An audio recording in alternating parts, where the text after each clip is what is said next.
Hi. Big Thursday, I think. Is today Thursday? This week has been kicking my ass. It is Thursday. Wow. Your motto is adorable. Oh, thank you, Valkyrie. All credit to the artist. I did not create this, but yeah, I love it.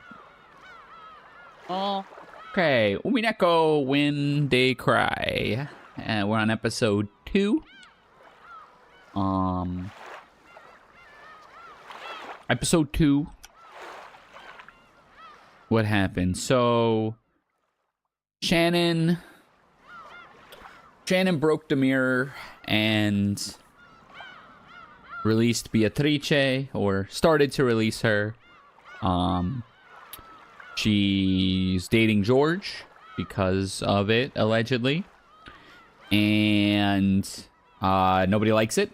Nobody in the Ushirimiya family likes it, it seems like. Which is understandable, I suppose. And then we have Jessica, who's crushing on Cannon. And Cannon doesn't think he's worthy, right? Shannon gave Cannon a brooch that Beatrice gave to him. Hi, Evan. How you doing? So that was that. The brooch, which is supposed to bring love. Beatrice basically self-reported and said, yeah, she basically sets up these effed up relationships with the brooch to troll people, like epic troll de Beatrice. Hey, Mango. Hi. And so Cannon, who's pissed and conflicted because he's been emotionally abused his entire life to be treated as furniture, had a good day with Jessica in his Seth cosplay while she did karaoke. And had a good time, but was like, I can't date Jessica. She's my boss. Like any, pretty reasonable person in that position would assume. And so in a fit of anger, he destroys the brooch that Beatrice gave to Shannon, who gave to him. Beatrice popped off a little bit and then disappeared. I think that brooch was another thing keeping Beatrice kind of sealed, like a Horcrux almost. Except instead of making her immortal, it's sealed. So that's a horrible example. Like some kind of, I don't know, barrier or what would you call it? Like a suppression artifact that would keep her power in check. The mirror in the shrine was one. The brooch may have been one. There may be more. And so actually it had me thinking today at work, in the 5 minutes that I wasn't in a meeting in my 8-hour workday today, it had me thinking that maybe, just maybe, if I think back to episode 1 and some of the things that got broken, if anything got broken in episode 1, that might have been what let Beatrice's power get released. And if we're to believe perspective here and not go into too much about like time loops and garbage like that, all of this happened before the Ushirimiya family conference. So it's likely that even in the other story, this stuff happened too. So I'm trying to think if more stuff broke to bring Beatrice to life. Like some kind of reverse Horcrux. Well, the Horcrux is meant to elongate your life, and it does split your soul into that many pieces, and as such, split your power, right? But this would be more like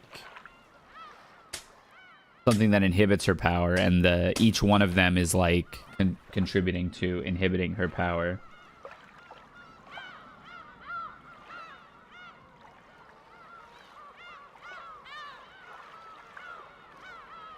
All right, let's do it. So far, episode 2 has been a pretty chill slice of life style story. I don't know if that will go. My entire follow channeled list is Elden Ring right now. Yeah, everyone's playing Peak right now. Not me.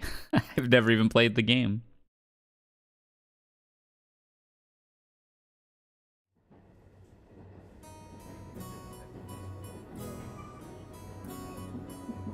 It's peak? I believe you.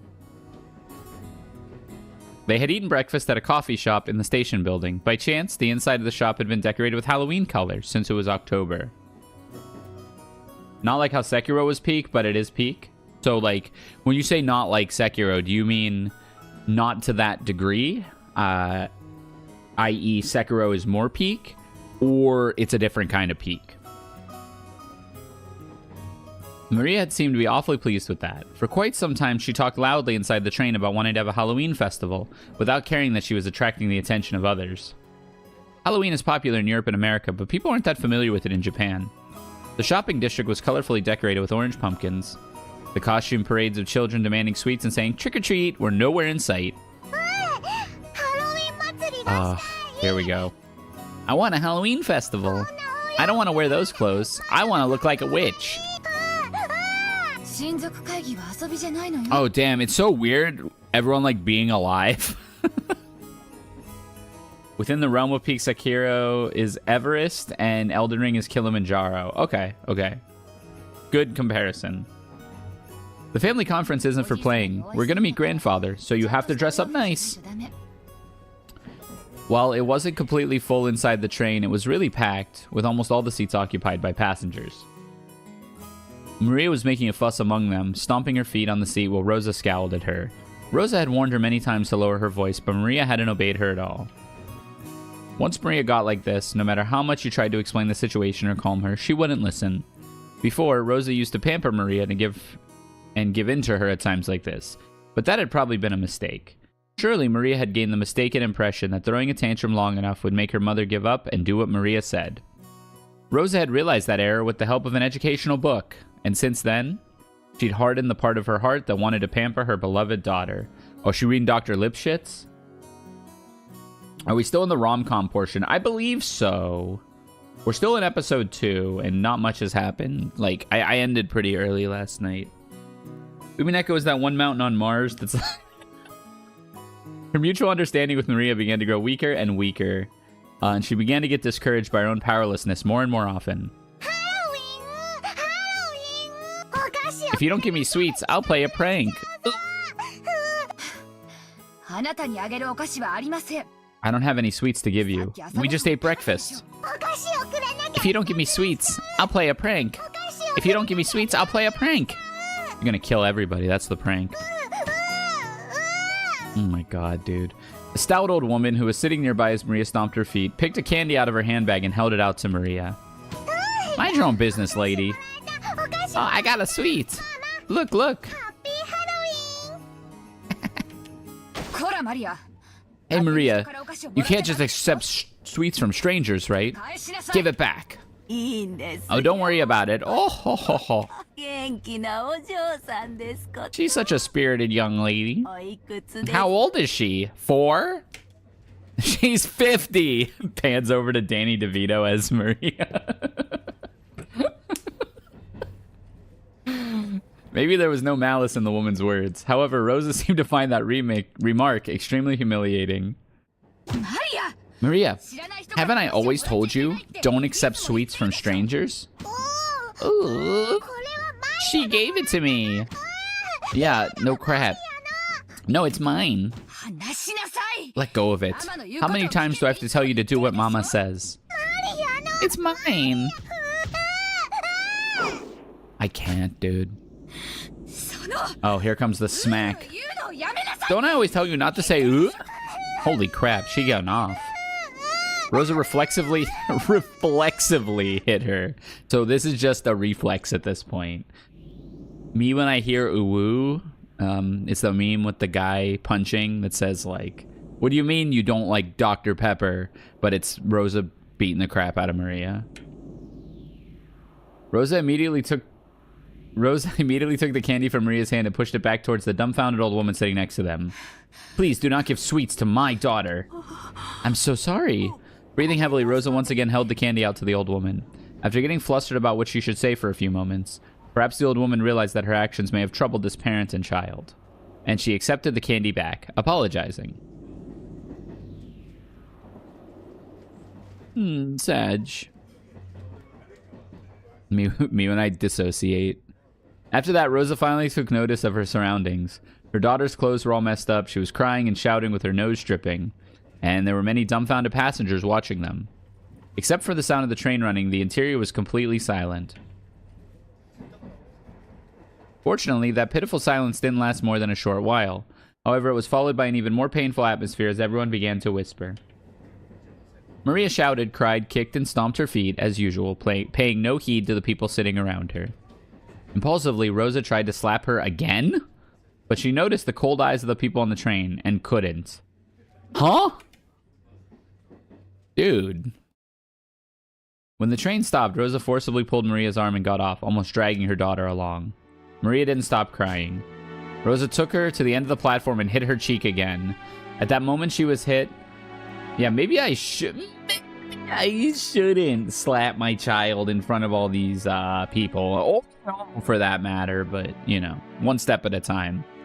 Maria stopped crying for an instant, but before long, she shouted and cried even more than before.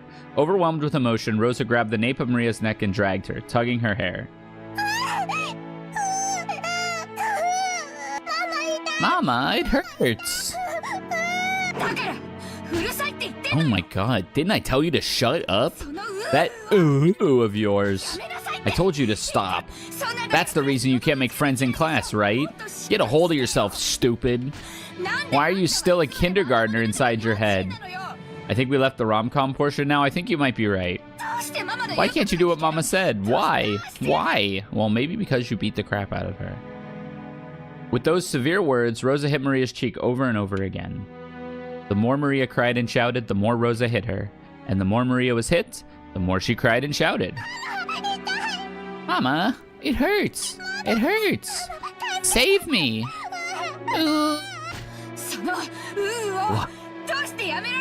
Why can't you stop saying ooh? This is exactly why you can't make friends. This is why Papa's business trip never ends. This is why I... excuse me, ma'am. Is everything all right? How much have I missed since I left since the rom-com? Almost zero. We're basically just here. Can I help you? The one who timidly called out to her was the station attendant. Rosa glared at the attendant with a look that said, "Don't butt into the problems of mother and child, stranger." Of course, the attendant surely hadn't wanted to get involved either. However, Rosa had been yelling on the platform for a much longer time than she had imagined.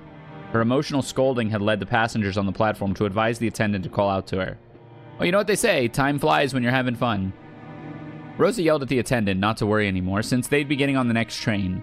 And then finally, or rather, for the second time, she noticed the passengers on the platform staring at her from a distance.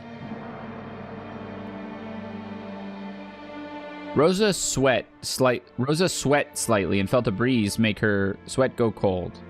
Rosa sweat slightly. That's a weird sentence. Tormenting her. Maria still kept on crying, shielding her own head. Of course, if this beating continued, she'd probably keep crying indefinitely.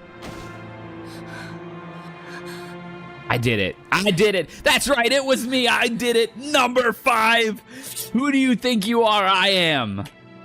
As the terrible heat on Rosa's head faded, she knew she had surrounded her soul to evil again.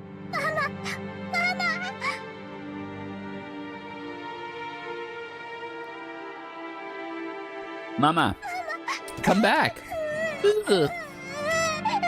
Rosa fell to her knees and hugged Maria, whose face was all soggy with tears and mucus. Maria, I'm sorry. I'm so sorry.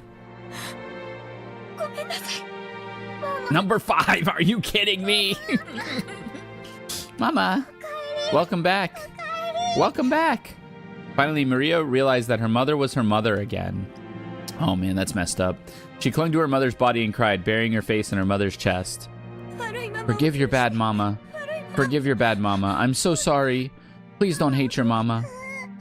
I wonder if this, like, these bits of anger are more than just, like, having anger issues.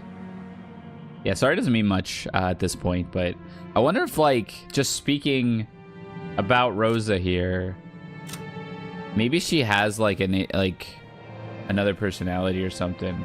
Is she supposed to actually be getting possessed? No, I don't think possession as much as, like, maybe it's some kind of it might be magical, but I don't think it's actually, like, Beatrice possessing her. I'm just fine. Won't hate Mama. Mama was only being possessed. Aha, naruhodo. It's only being possessed by the bad witch again. Imagine being this wrong. Imagine being this wrong this quickly. But you came back, so I'm just fine. Yeah, that's right. Mama was just being possessed by the evil witch again. I'm sorry. I'm so sorry. For a long time, the two of them hugged each other, asking for and sharing words of forgiveness. Probably the same oh, Evan, that's... Oh, God. That's mean. I prefer to keep real-world tragedies out of the chat, if that's... Yeah, I'd ask that you please keep real-world tragedies out of the chat. They both moved back at the same time. Maria's face and Rosa's face were both deep red after crying their eyes out. Do you want to have a Halloween festival, Maria? Yeah. I wanted to show those pumpkin marshmallows to George and Jessica. It was a candy that they'd been selling near the cash register at the shop where they'd eaten breakfast. A fancy sweet that had a big orange marshmallow in the shape of a jack-o'-lantern attached to the tip of a stick. Maria had wanted it and incessantly pestered Rosa for it. Hello, Rainbow Flowers. Rosa had refused, saying that there was no way she could buy sweets right after breakfast. Then Maria, I don't know if they sell those in this town or not, but let's go off and try searching for them, okay? Yeah. I love you, Mama. Love you so much. Thank you. Oh, man. It's so sad. I love you too, Maria. The truth was that they didn't have time to waste loitering around at a stopover station. If they missed the airplane, they'd fall half a day behind schedule. She should have left home with more time to spare, but she'd ended up leaving late after choosing Maria's clothes. Because of that, Rosa had been a bit impatient since the morning. She looked at the clock. They had to get the next train immediately. But her daughter firmly joined hands with her to go buy the sweet with her mother, and that hand was warm. To Rosa, as she was now, it was more important to renew her bonds with Maria. To her, Maria was not only a beloved daughter, but she was everything Rosa had.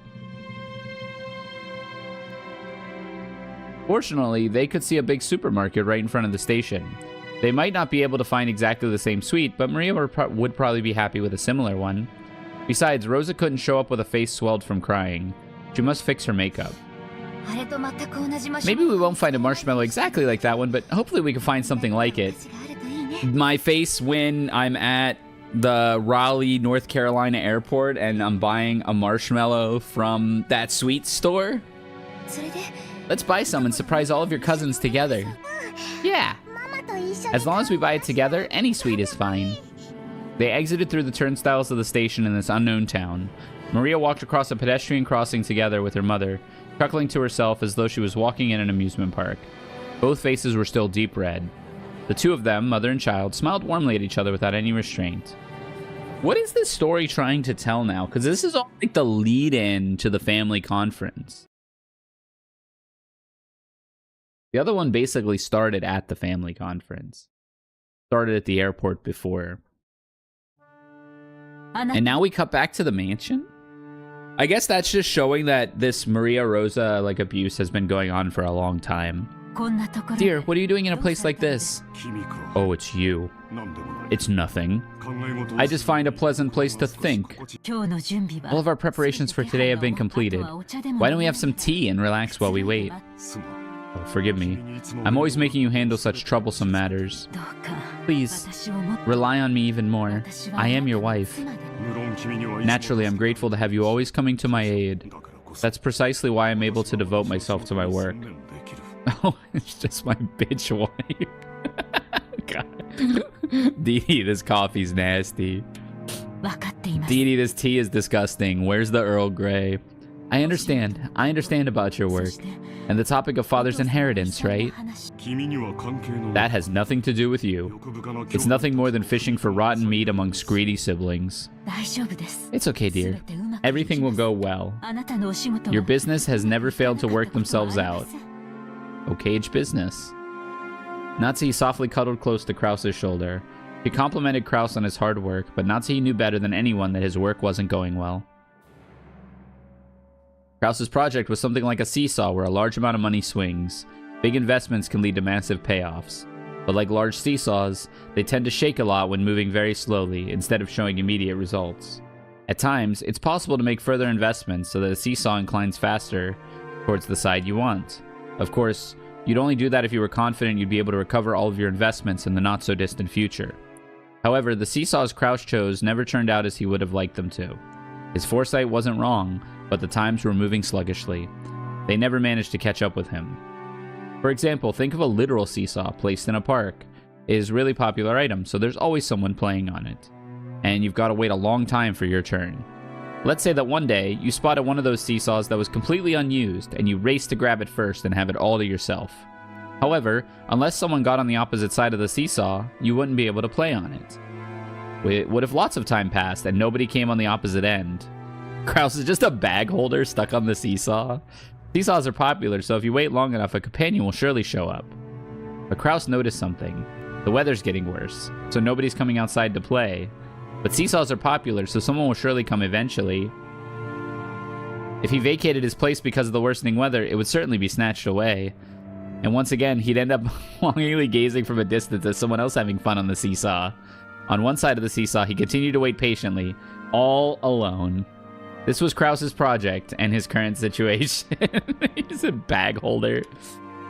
If only I've had a bit more courage and self-confidence to believe in my own foresight, I would never have failed. Yes, that's true. Your foresight is never wrong. You are the only one who inherited father's resourcefulness. You inherited an innate disposition that none of the other siblings did. But I could never believe in it. I always shut my own projects down like a coward. Why can't I believe in myself? Who would believe in a man who can't believe in himself? Gurren Lagann reference? Nobody believes. I'm always sitting on the seat where the losers must sit. And my father, my mother, my siblings all sneer at me. How long is it going to take for me to be set free of this emotional complex? Just how long will it take? Natsuki was the only one who knew. Only she knew of Krause's anguish.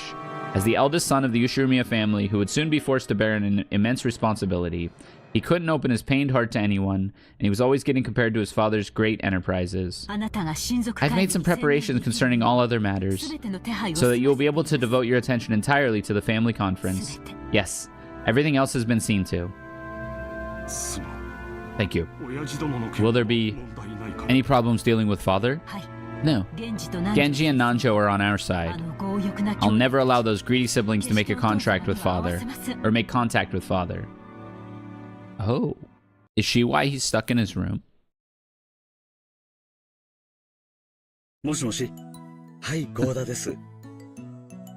Yeah, so like, okay, hear me out. If she's the reason he's stuck in his room, he escapes his room. He's been trying to maybe escape his room, or like they're trying to keep him drunk and stuck in the room. And so like, because Natsuki, wait, Natsuki went to get him the one time, right? But Eva was there the second time. Did Natsuki kill him on visiting the room the first time, hide the body, come up with Eva, and then dispose of the body later? I feel like Natsuki was kind of alone for a while everyone else was kind of in pairs during the Eva and Hideyoshi murders. Natsuki looking a little sus. Hello, go to here. Yes, please, leave it to me. I'm anxious to put my skills to work for a big annual job.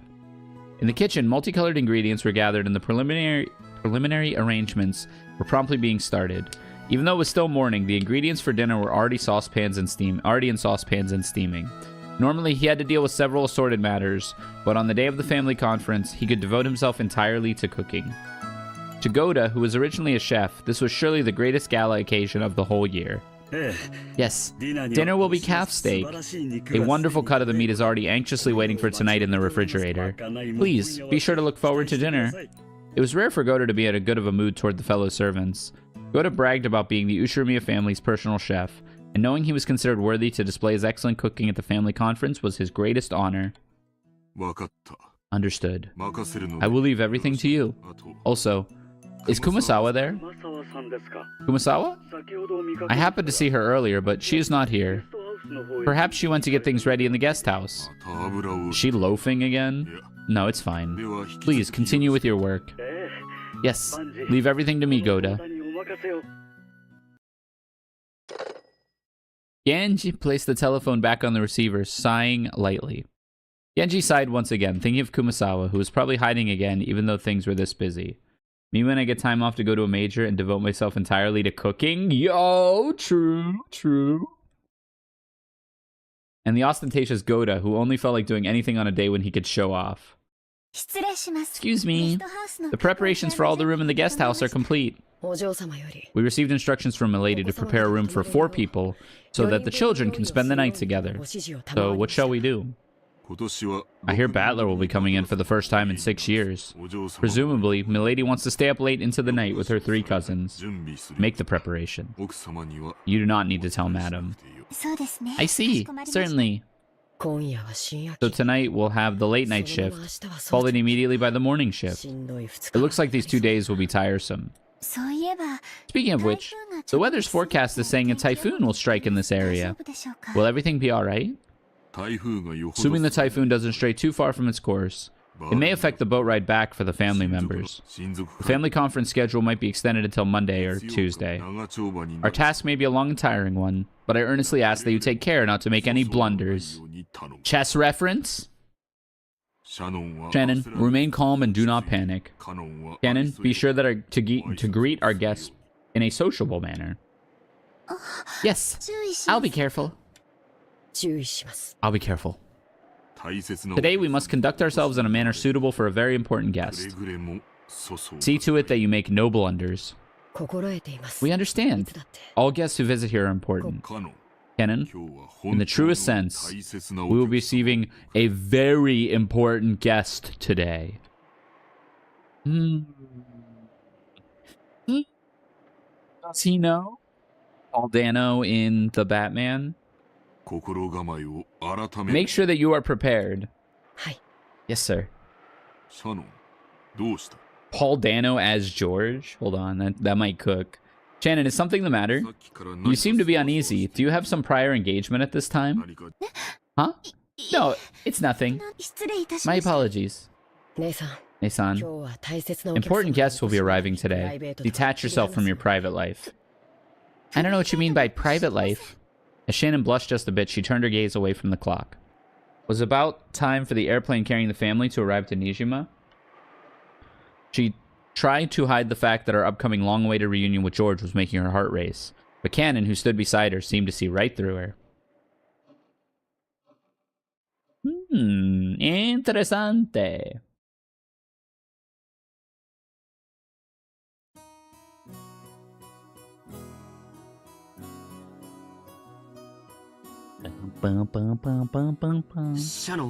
Shannon, please don't say a word and accept this. Oh god. Inside the bathroom stall, George was practicing something over and over, taking out a small velvet box hidden in a pocket like a quick draw desert gunman.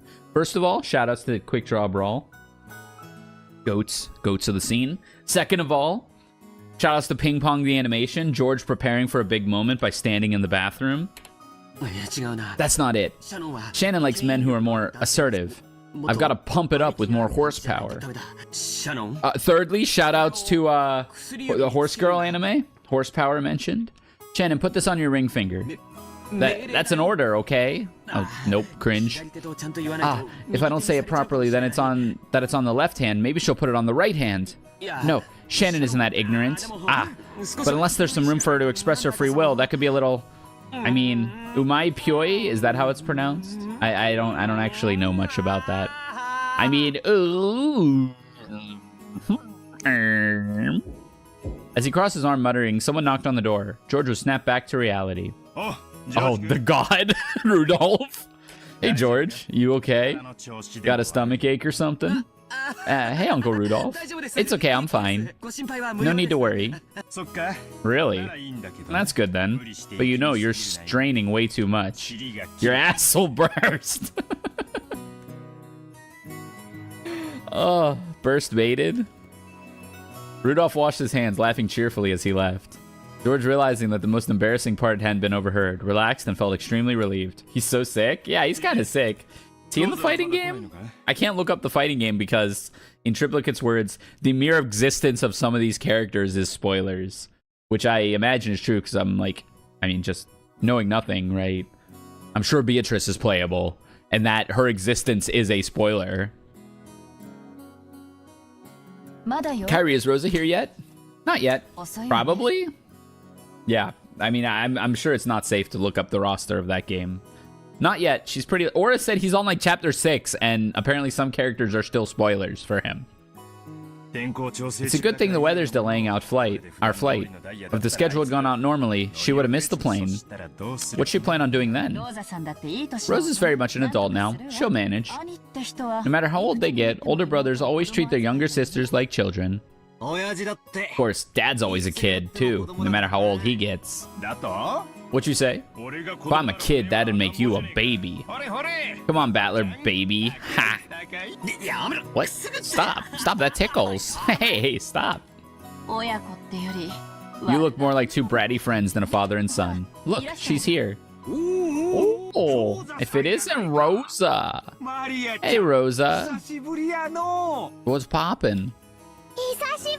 Long time no see. Ooh. Maria, shouldn't that be, it's good to see you again? Greet Hideyoshi properly. Osashiburi and desu. There you go. Well said. How about some candy as a reward? Oh my god, more candy. Oh wait, where'd I put it? Rosa, good to see you again. It's good to see you too, Maria. Been too long, Kyrie. Hideyoshi? Oh, and Mai. Battler, look how big you've gotten. Ah, come on. It's embarrassing to hear that from everyone I meet. Oh, please don't run this again. Hey, Rosa, you're late. If the plane was on time, you'd have barely made it. I'm sorry. We had some trouble making our train connection. So we're waiting on the weather? Oh, don't complain. I'd much prefer the 30-minute plane trip to spending 6 hours bouncing about on a boat. Wait, is that Battler? He's so... Oh, no way. Even if we're kept waiting here for an hour, it's still much faster overall. This is the same dialogue as episode 1. Is that Maria? You sure have gotten big. She's at that growing age. You haven't seen her for 6 years, right? Of course she's changed. Women are creatures who can be born again in a single day when they have a change of heart. Yu-Gi-Oh reference? Maria, noticing the big man she didn't recognize mixed in among the relatives, hid behind Rosa's back and glared at Battler. Hey, Battler. Come on, Battler. Say hi. The last time you met her, she was just 3, so you're practically meeting for the first time. Yeah, of course, she wouldn't remember something that happened when she was 3. Hey, Maria. Long time no see. You sure have gotten big. Maria? This is Battler, Rudolph's son. Understand? The brother's son is... The brother is the son. She was obviously on her guard. After all, it was hardly surprising that she'd be scared if a large guy like Battler suddenly started speaking frankly to her. Battler noticed that as well and thought of various ways he might approach her. Then he spotted the candy she had in her hand. It was the jack-o'-lantern sweet Rosa had bought for her. I see, it's October. So that must be for Halloween. If you don't give me some sweets, I'll play a prank, right? Normally trying to snatch a sweet away from a small child would result in them crying and screaming. The adults seemed dubious about Battler's tactics, but Maria looked unexpectedly pleased, her face splitting into a wide grin. Halloween! Halloween! Maria the grandma is the baby. See, Mama, Battler also knows about Halloween. Hey, call him Battler Oni. Sorry, Battler. Oh, no, don't worry about it. Please, call me Battler. Because I'll be calling you Maria. Look, Maria, it's Halloween. If you don't give me sweets, I'll play a prank. If you don't give me sweets, I'll play a prank. Haha, I'll kill the whole family. From inside her purse, Maria picked out a jack-o'-lantern sweet similar to the one she had in her hand and presented it to Battler. When Battler accepted it, that seemed to be enough to confirm their friendship. The adults were amazed at how good children could be at getting along with each other. Maria had been throwing a tantrum because she wanted a Halloween festival. The Battler, who knew about trick-or-treating, must have felt like an ally. Her defensive posture from before was completely gone. Now she was all cheery, as though they'd been friends for decades. That's right. Halloween's a pretty minor event in Japan. You always see people marching in costume in parades on the news, but I've never seen it here. I wanted to wear a costume too. I wanted to say trick or treat with all the cousins wearing costumes. I see. Next time, let's do it together. What would you like to dress up as? A witch, of course. Beatrice. Whoa, that name came up early.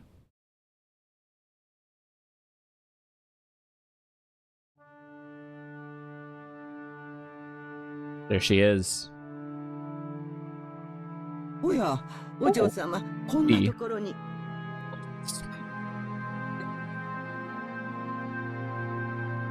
Doing in such a place. Madam was looking for you. I'm here because I don't want to be found. Anyway, I'm sure she just wants to scold me, like, is your appearance alright? And watch your language. Oh, without a doubt. You know, when the day of the family conference comes, I always start thinking about this witch for some reason. Oh, why might that be? The family conference is the day when everyone related to grandfather gathers. I hear that this time even Balor's going to be coming after 6 years. What if, just like that, some relative who hasn't shown themselves for several decades suddenly shows up? That's what I'm always thinking about.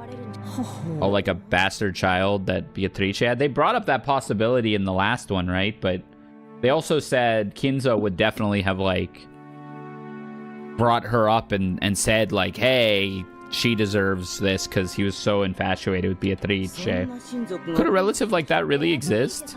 I mean Beatrice. Nobody knows her background. Could she be grandfather's mistress from a long time ago? What if one of her descendants suddenly appears and tells us to return the gold we were given? Yeah, I mean, it's very possible, right? Kraus and the others will probably discuss the Master's inheritance problem this year, too. Once they get so fired up talking about the witch's gold, one could hardly be surprised if that witch herself were to show up, yes? Kumasawa, I guess you keep quitting and getting rehired, but you've been here as long as Genji, right? You know more about Beatrice then, don't you? Who knows? Oh, even if I try to remember, this old woman here can't recall what she had for breakfast this morning. Kumasawa, you're always dodging with those excuses, but you know something, right? Sometimes you feel kind of devious, like you know something and you're laughing behind our backs. Oh, whoa, that's harsh. I don't have any secrets. The only thing I can say is that Beatrice-sama is the Golden Witch, and that she is the other master who controls the night of this island. Okay, now you're just repeating stuff grandfather said. It must be a pain to play along with grandfather's crap, even though you get paid for it. However, I can say this much. Ooh, serious business. In ancient times, Rokkenjima was feared and called Akukishima, Akuzi Bean Island. Bean Island? Ryer VT Bean?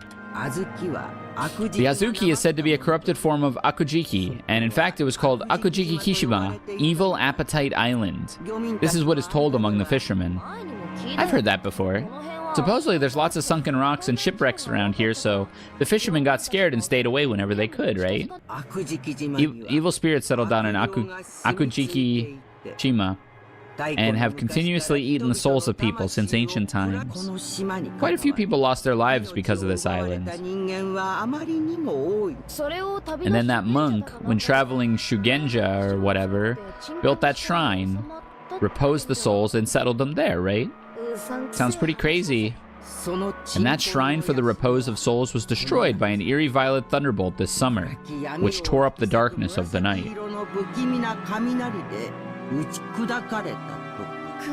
Kumasawa, you really like those stories. Okay, sure. It'd be pretty creepy if a thunderbolt took out a shrine. But, well, it was all worn out from the start. Maybe it just got washed away by some big wave. Heh. The evil spirits of Akujiki-shima woke from their slumber and summoned Beatrice-sama. If Beatrice-sama happens to pay a visit to the family conference... If she does? Kumasawa fell silent for a moment. Jessica was pressing her to keep going, so that gap felt strange and eerie. When Kumasawa noticed that she had Jessica plenty scared with her silence, she grinned broadly. Well now, I wonder what would happen. Oh,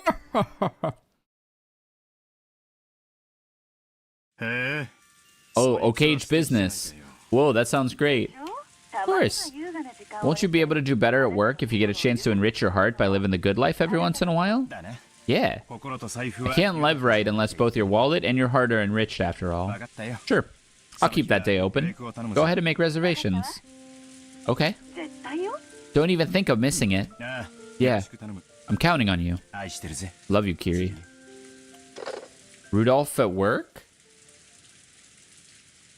After kissing the receiver, Rudolph hung up. Before the seat, there were several executives with their sleeves rolled up, eagerly awaiting the end of the phone call. Sorry to keep you waiting. Have we heard anything from the States yet? Yes. You have a call from Dale Watanabe, the lawyer. Dale? I'll transfer it. On the whole, how's it going? Well, there does seem to be an unfortunate matter. Can't believe Ryukishin took a picture of his Okage business to use as a bag. There does seem to be one unfortunate matter. It appears the other party has no intentions of withdrawing from the trial. Guess there's no fooling them. Ha. Please, transfer it here. Understood. I'll do that right away. The executive ordered that the external line be transferred to the secretarial office. At once, the phone in front of Rudolph rang. Hey there. Hello. Sorry for the wait. Ushiromiya speaking. Thank you. How's it going on your end? Hello, President Ushiromiya. Let's skip the pleasantries and just jump to the main issue. I've got good news and bad news. Which would you like first? Which one do you always ask for first, Chad? If I said I have good news and bad news, do you want the good news first or the bad news first? I think I want the bad news first.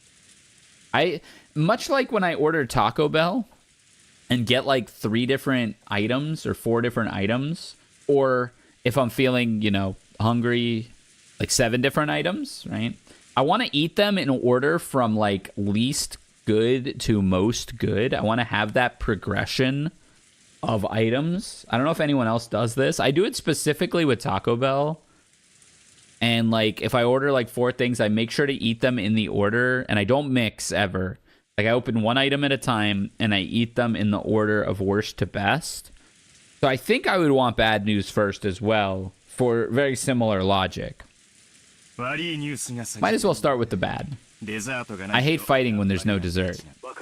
Very well. The bad news is that the other party is getting ready to prosecute. Just a few days ago, a similar trial resulted in a decision in favor of the plaintiff. The defendants were using roughly the same arguments we planned to use, but they were rejected in every case. I'm afraid to say it, but if we face the courtroom as we are now, it's extremely likely that each one of our claims will get rejected. I do this with my waffles. I always eat the piece with the best butter and syrup spread last. Ooh, yeah. You know what? That's a good tactic, huh? I should maybe try doing it with more foods. And just like... Because like I also, with my Panda Express, I had Panda Express for lunch today. It was pretty good. I always save the chow mein for the last bite because I really like their chow mein. I kind of do that with popcorn too. I kind of do that with a lot of foods. So that trial ended up being a total bust after all. And though I thought their position was even more solid than ours, that hurts. Okay, so what's the good news? I managed to contact the executives of the other party. I explained the situation we're in, told them that we have no intention of tarnishing their brand's image, and managed to get an understanding. They'll send us their terms over the next few days, and if these are carried out, they will withdraw the charges. This is their proposal according to the number 2 man on their board of directors. Your impression? To be honest, I expect their terms will be extremely severe. We estimate that changing the company name and the brand name will be inevitable. I think we'll be able to earn some leeway by playing with the amount of settlement money, but making a public apology in the major newspaper and carrying all this out with a reasonable amount of time. They sure are making this complicated, when they could just tell us to go broke. They only recently switched to a new president, and their groundwork hasn't been completely laid out yet. If we resist until the bitter end, they fear the forces opposing the current president won't hesitate to aid their enemies. Hence, their big shots want this matter settled as quickly as possible too. So, we might still have enough leeway to let them mitigate their terms if it'll lead to a quick settlement. Either way, are we still looking at a crazy sum of money? You need to be prepared for that. Even if that would be much cheaper than paying punitive damages, though. Thank you, sir. Please contact me if anything new happens. We're paying you the big bucks, so no idle chit-chat. Thank you, thank you. Thank you. Goodbye. Rudolph hung up the phone. The executive sitting in the reception seat seemed to have guessed the contents of that discussion. You guys hear that? Simply put, they'll forgive us if we can pile up enough money. Now all we gotta do is haggle over the amount of said money.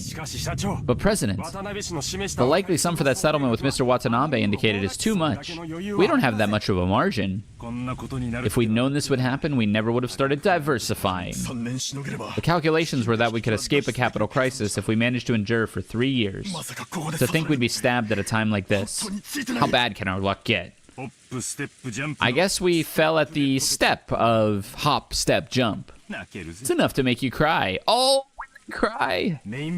We have no choice but to draw the money from the main bank. Banks are no good. They only bet their money on winners, and we're losers. The economy's improving, but we can't show weakness to the banks. President, do you have access to any funds that are unaccounted for? Funds we're unaware of?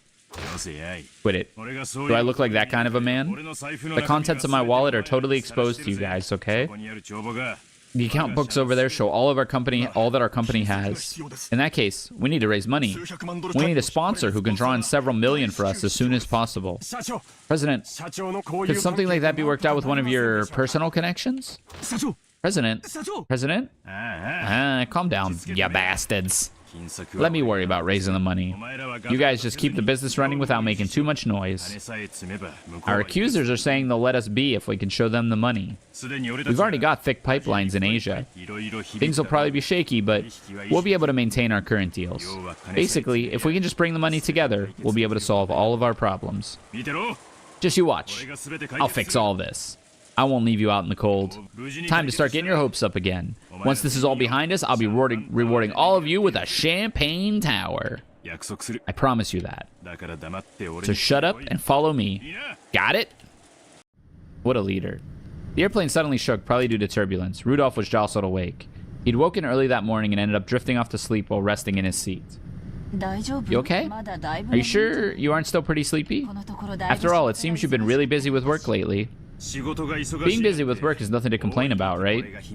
I disagree. I frequently complain about that. Once I've got nothing left to do, it won't be long before we're out in the cold. Good point. Now that even Badler's back, we'll be looking at worse than just the two of us going around begging. Yeah, our family's all together again for the first time in 6 years. So the leader of our family's got to give it his best if we want to spend some time alone together. When he looked out the window, he saw that the airplane had already started to drop in altitude considerably. The fishing boats, which only looked like black grains a short while ago, were starting to become clearly recognizable. If I could prostrate myself before Father and get 10 million yen every time he slugged me, I'd do it a dozen times. Sounds like a Mr. Beast video. I slug Rudolph Ushiromiya, and every time I do, he gets 10 million yen. Or maybe he could just go and die already. I've always depended heavily on his financial support, and now I'm after his inheritance. I'm going straight to hell for this. I can hardly complain if Father doesn't want to meet the man I've become.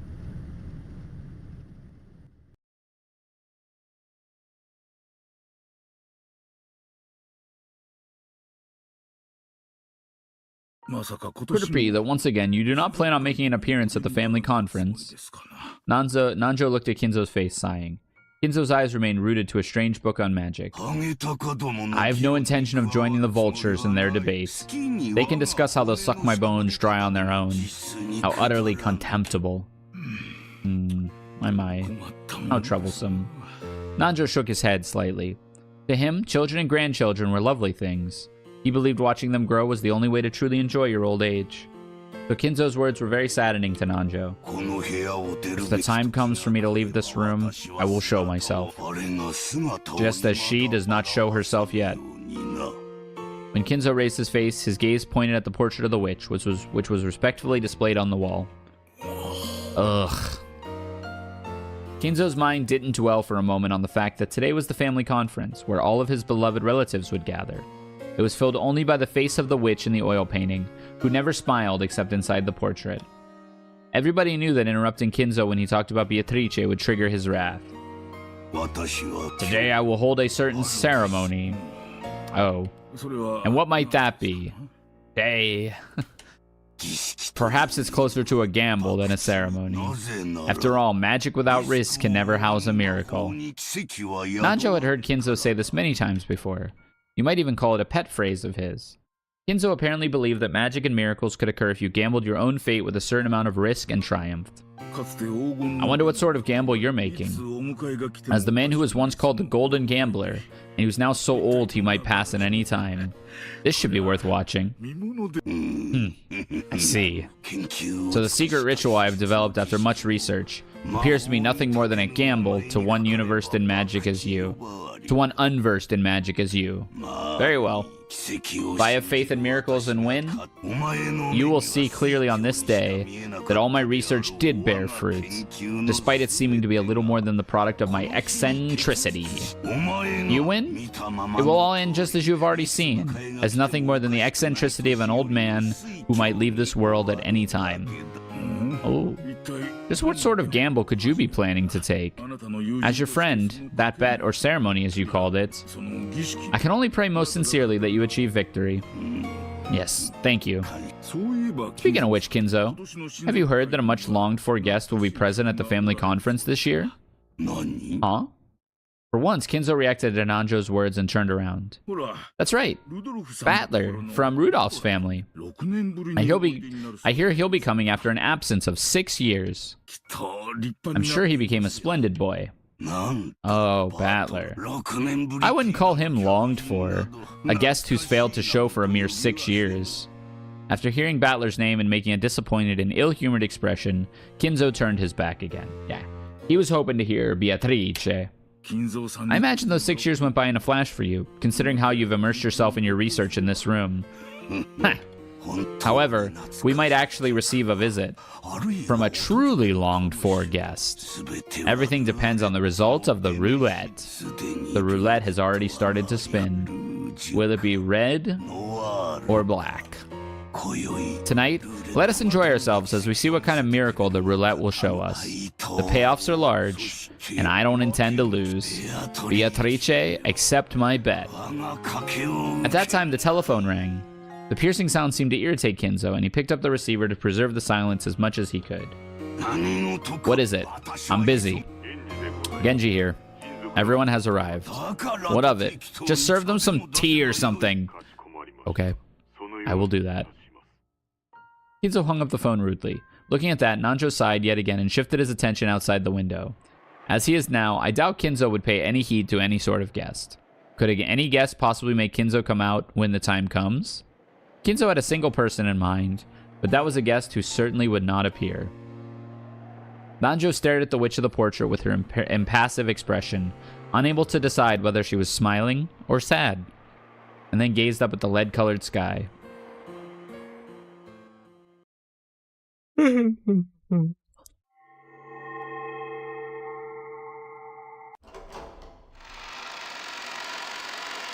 Now where is this going to go? So now we are overlapping episode 1.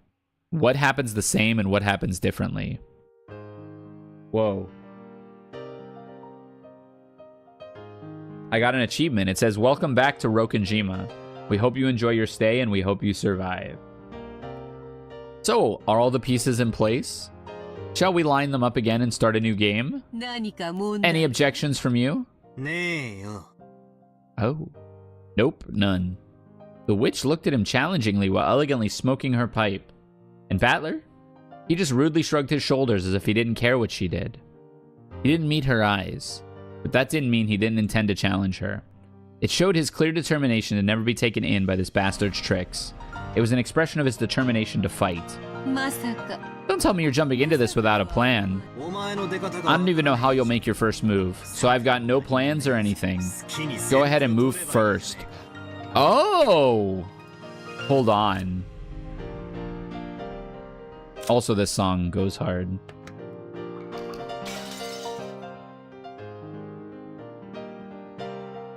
Okay, hold on now. So Battler is communicating with Beatrice. This is post-tea party. So Battler at least has some kind of sentience in this second telling. Oh! So everything Battler does in this timeline is going to be influenced by his prior knowledge. But I would guess that everyone else has no prior knowledge of what happened in the first story. So, for lack of a better way to say it, Battler is the only one looping. From my perspective. I could be wrong. But from my perspective, Battler is the only one looping right now. And it's up to him. Remember, the challenge from Beatrice was show that a human could do all these murders. And so she says, what's your plan? And he says, I haven't even seen your first move yet. Well then, naturally, I'll do so. How shall I break down your defenses? How many moves will it take to checkmate you? This is peak. Oh my god, wait, this is so good. This is where you'll see me at my finest. No matter what moves you come at me with, I won't believe in you. As long as I stand my ground on that point, I won't lose. And that means this game's built in a way that makes it impossible for you to win. Well, perhaps you're right.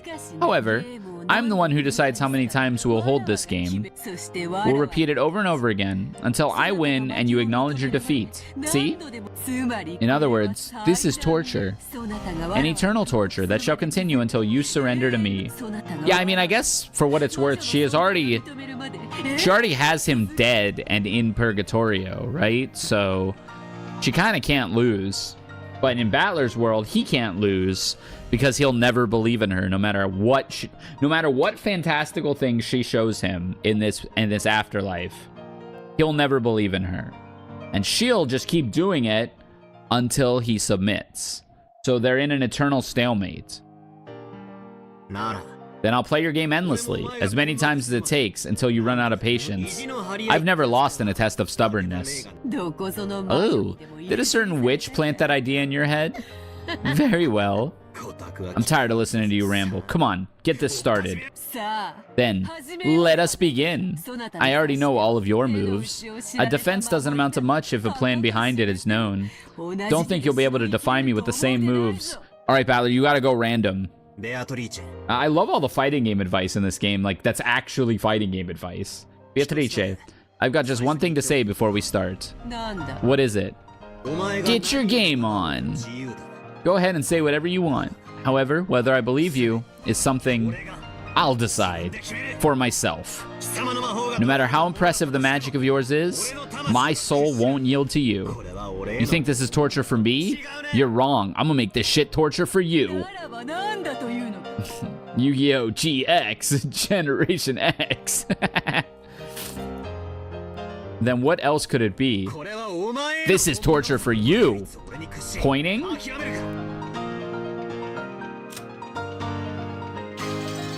Oh, that is not nearly as impactful.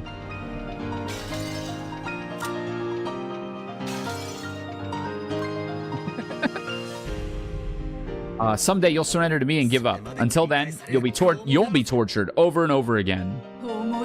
Yeah, so basically he's saying, I'm just gonna I'll run this shit 1,000,000 times until you're bored and give up.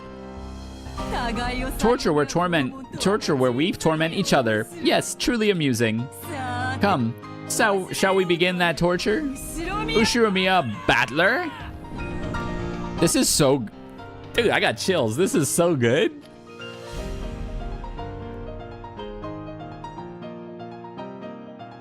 Get a load of this guy.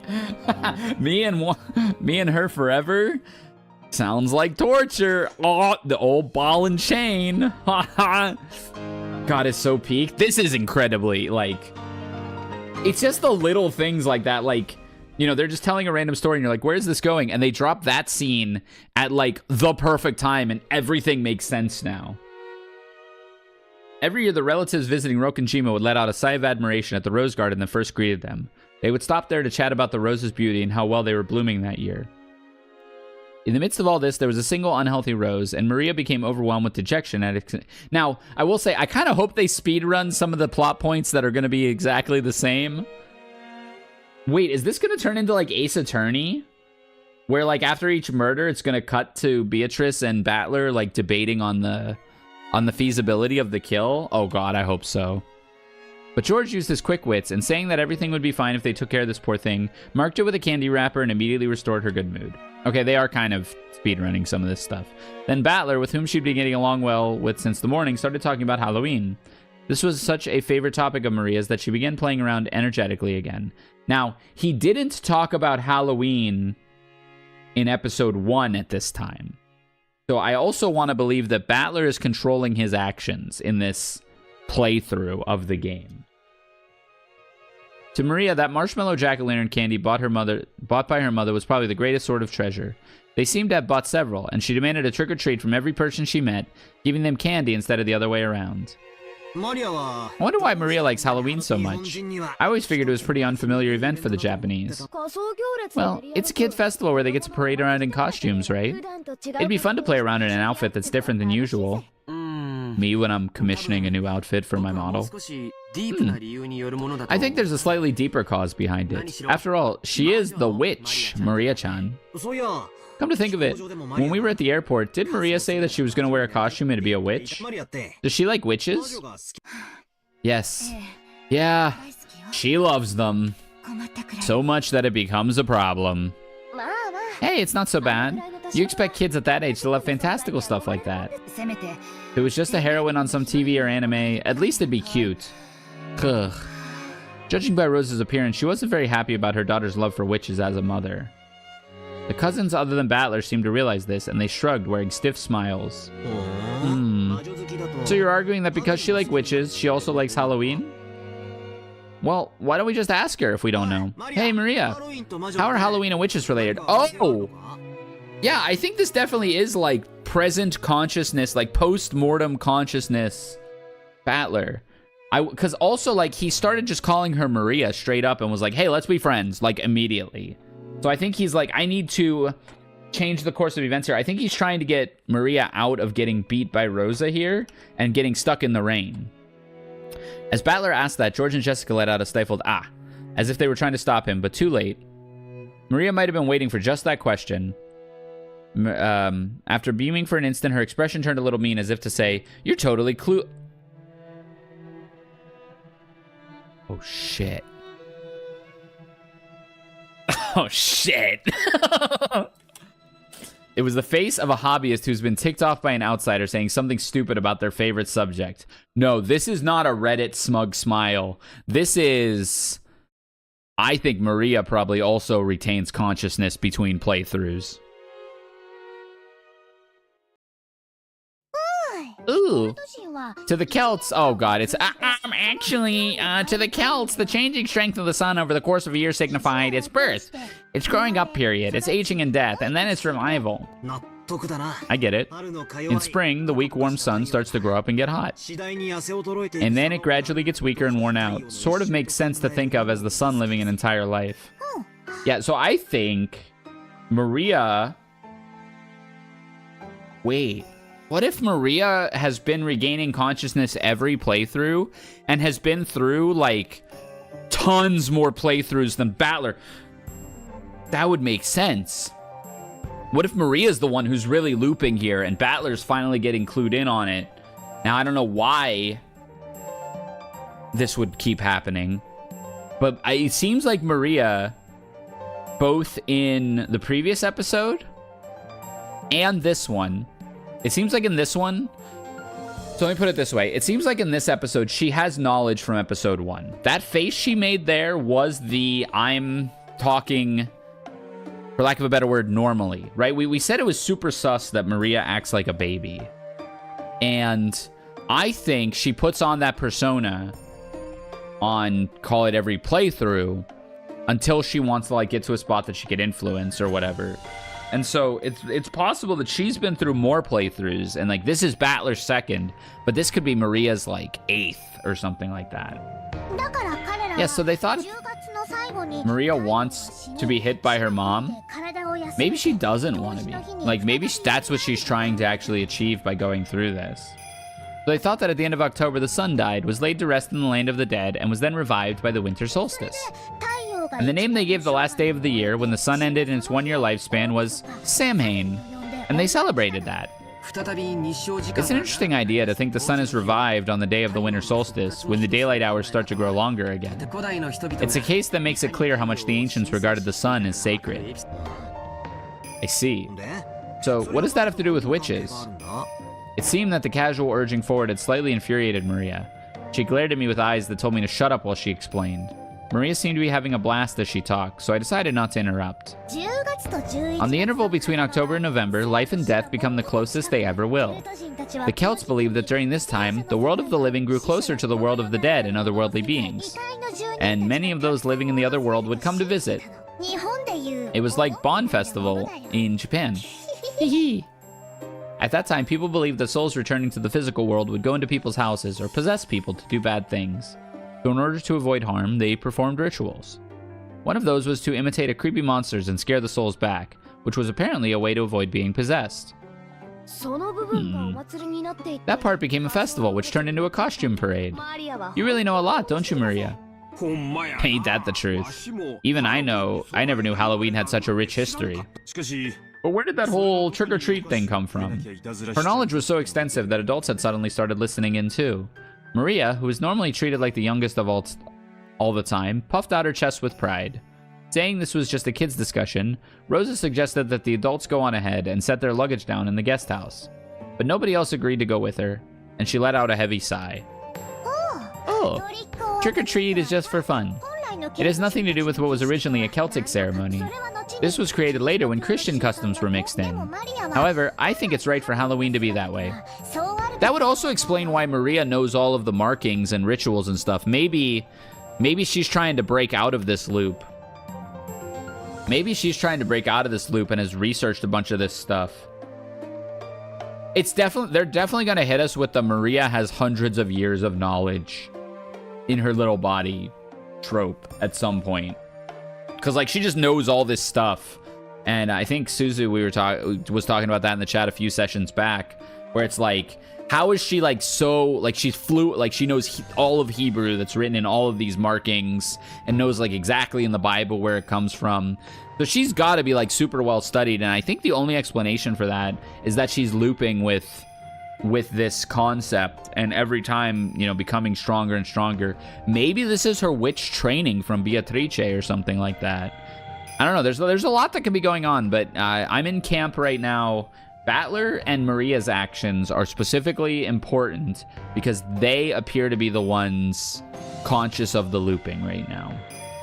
I'm going to call it looping because it kind of harkens back to Raging Loop, which, you know, that's the first game I played, so I'm sure it came out after this, but that's the first game I played that had this kind of concept in a VN, so that's what I'm going to be thinking about. There are also spirits with intimate connections to people's everyday lives. Humans could receive favors from those spirits, so they'd manage to gain magnificent blessings, as well as a year's worth of good crops. Basically, Halloween was also a bit of a harvest festival? I get it. Now that you mention it, I guess October's a turning point in all kinds of ways, including with the seasons. Sort of the opposite of April in Japan. Yeah, that might be a good place to mark it. Oh yeah. Also, the witches held a witch assembly then, called a Sabbath. The witches thank the spirits that give them blessings of prosperity and reward them. Halloween costumes imitate the guests that come from the other side. In other words, you might say giving out candy is a way to show gratitude for the yearly harvest. Yeah, just like George said. So Halloween is a time when those two worlds intermingle. In other words, it's the most important chance for witches to intermingle with guests from that world. Yeah, Battler is getting at something here. Is that what you're trying to say? Just like Battler says. And you know what? October is when the power of witches and demons is at its most vigorous and prosperous. I'm sure Beatrice will come. And then we'll eat marshmallow candies together, and she'll bring me to the Golden Land with her. We'll sing magical songs, learn magic spells, learn how to draw magic circles, and then we'll learn the secrets of runes, and I'll become a great witch really, really quickly. I see you, Maria. I see you, Maria. You know what's up. Rosa's pissed. My, isn't that wonderful? It's best for kids to have dreams. By the way, Rosa, how old will Maria be this year again? Oh, she is, like, if she were a Pokemon, she would be poison fighting type, because she is always swinging with those toxic words. Maria, that's enough of that. Don't worry about it, Rosa. It's a dream all girls have at one time or another. Thank you very much. But Maria has already graduated from that age. Hey, I'm telling you to stop. Rosa scolded Maria. Toxicroak, my beloved. Rosa scolded Maria, trying to shut her up before her cheery discussion about black magic earned her the snickers of the relatives. Oh? That sounds pretty detailed and impressive. By the way, who was Beatrice again? I know I've heard that name somewhere before. Battler had been gone for 6 years and had completely forgotten about the legend of the Rokenshima witch. However, when he said he didn't know Beatrice's name, Maria's once bright mood soured in an instant.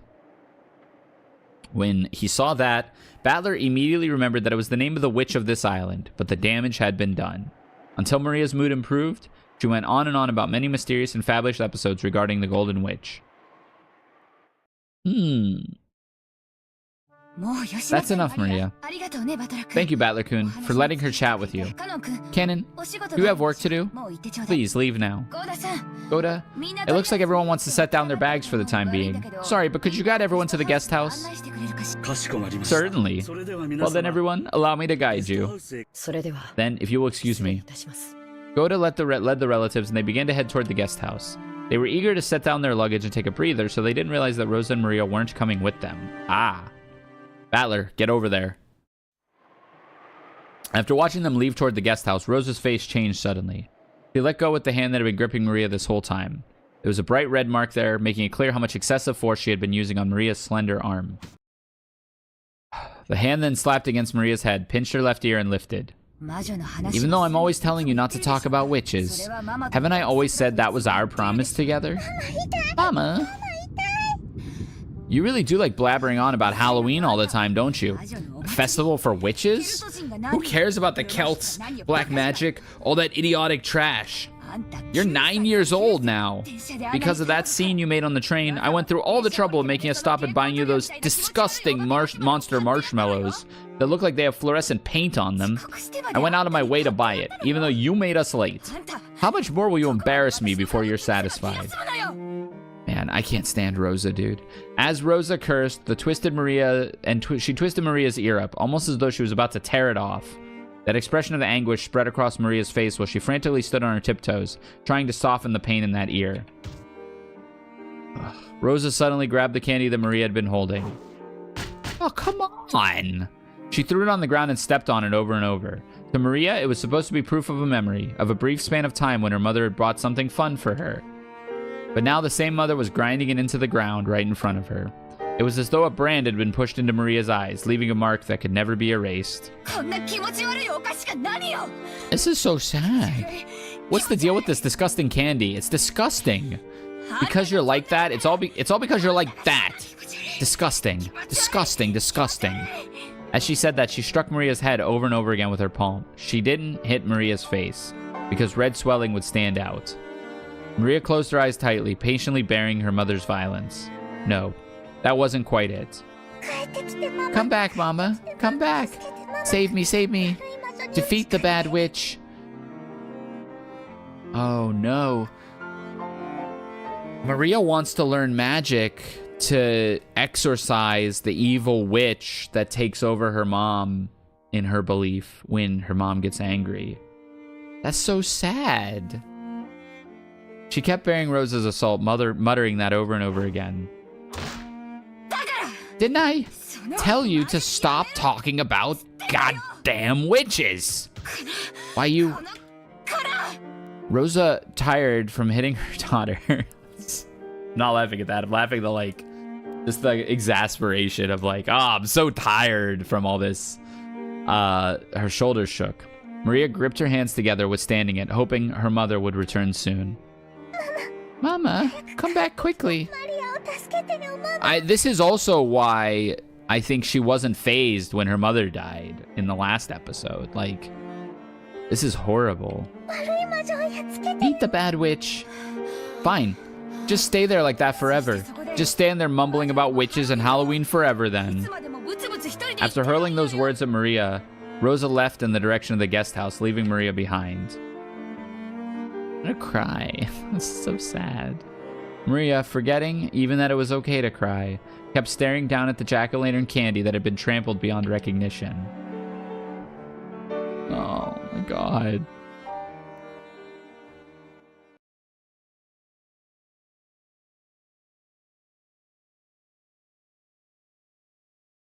Rosa. Where were you? You look sore. I'm sorry. Umineko and Rysair cried. The roses were so wonderful. Shut up! Oh my god! Rosa, set your luggage down quickly and come with us. We're gonna go say hi to Aniki. What happened to Maria? Is she still by the flower beds? Yeah. It seems she found a rose she likes and insisted that she'd take care of it, refusing to listen. I decided to let her do what she wants for a while. Well, that's not true in this one. So is Rosa remembering the other story? We sometimes forget that girls have their own little world. Sometimes we have to respect that, right? Yeah, that's right. Thanks for your concern, Kairi. Goda, where's our room? I will guide you this way. Allow me to hold your luggage. I'll be fine. I'll carry it myself, thanks. Super sus on Rosa. Rosa went into her room, guided by Goda. She then closed the door somewhat violently and threw her luggage on top of the bed. She got down on her knees in front of the bed, burying her face in it. For a while, Rosa made as if to shed the sheets with her fingernails, sobbing constantly. My sister, you are doing this. Or maybe she's not. Oh, someone found her, thank goodness. Maria, are you alright? Cannon appeared from behind a thicket after watching Rosa leave.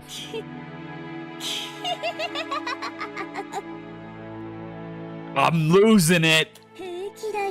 I'm fine.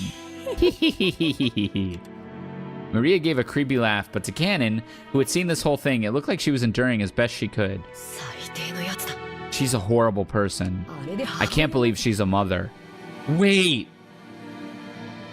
Is this the double-double? Is this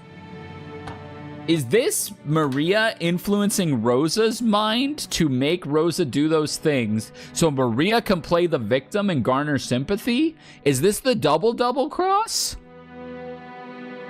It can't be helped. You can't expect anything better than that to enter a container of that level. I'm just fine. A container? Dude, this is getting trippy. Cannon got down on his knees and picked up the trampled candy. It was tragic just looking at it. He thought about dusting. Here to check up on the fox? I'm doing good. How are you, Himbo? He thought about dusting it off and returning it to her, but really couldn't do so with it in that condition. Just as he was wondering what to do, he met Maria's gaze. No, that wasn't quite right. Maria was looking at the candy Cannon had picked up. Right now, Maria's heart was surely the same as the candy that had been trampled into a pulp. Cannon realized this, but didn't know what he should do. That's right. I'll exchange it for the one I received earlier. Cannon remembered this as a similar candy he'd received Maria was in his pocket. Maria stuck out her hand. Cannon thought she was trying to take it, so he held out the candy, but Maria didn't try to grasp it. Then Cannon realized she was saying, give it back. No matter how tragic and trampled it was, this candy was Maria's. Her mother had bought it for her.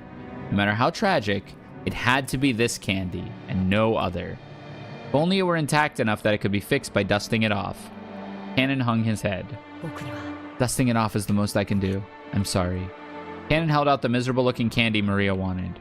She took it and spoke. Thank you. A human can't do anything except dust it off, but a witch could restore it to how it once was.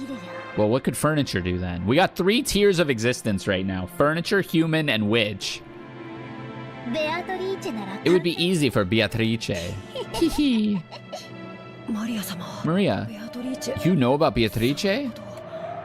Except for Battler, there was no way anyone related to the Ishirimiya family would have failed to know her name. Just now, Maria had bragged about Beatrice to Battler. She had spoken almost as though she was meeting with Beatrice regularly. Cannon felt a sharp pain inside his left hand, which was curled into a fist.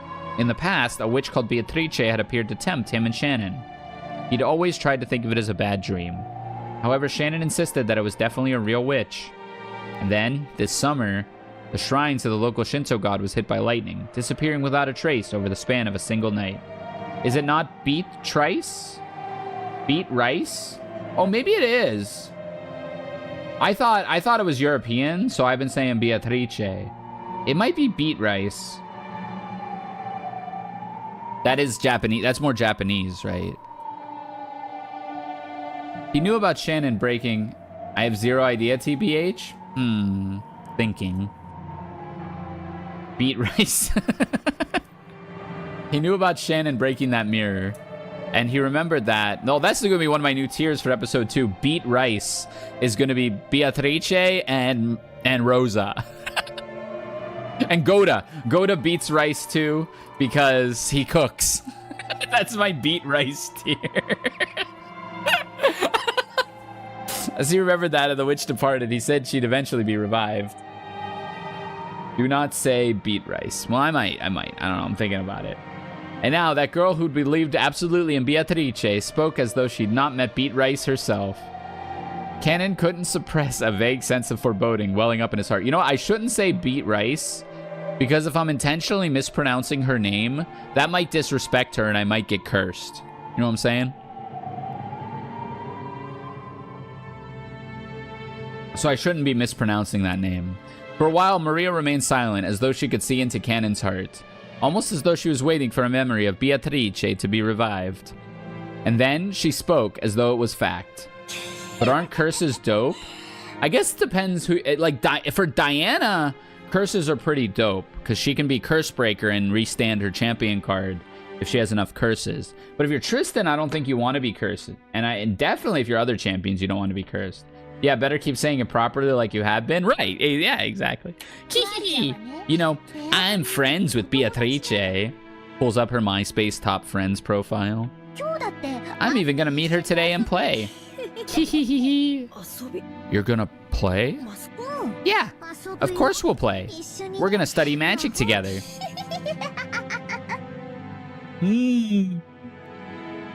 Face of that witch, whom Cannon had tried to pretend was a bad dream, began to slowly creep into the back of his mind.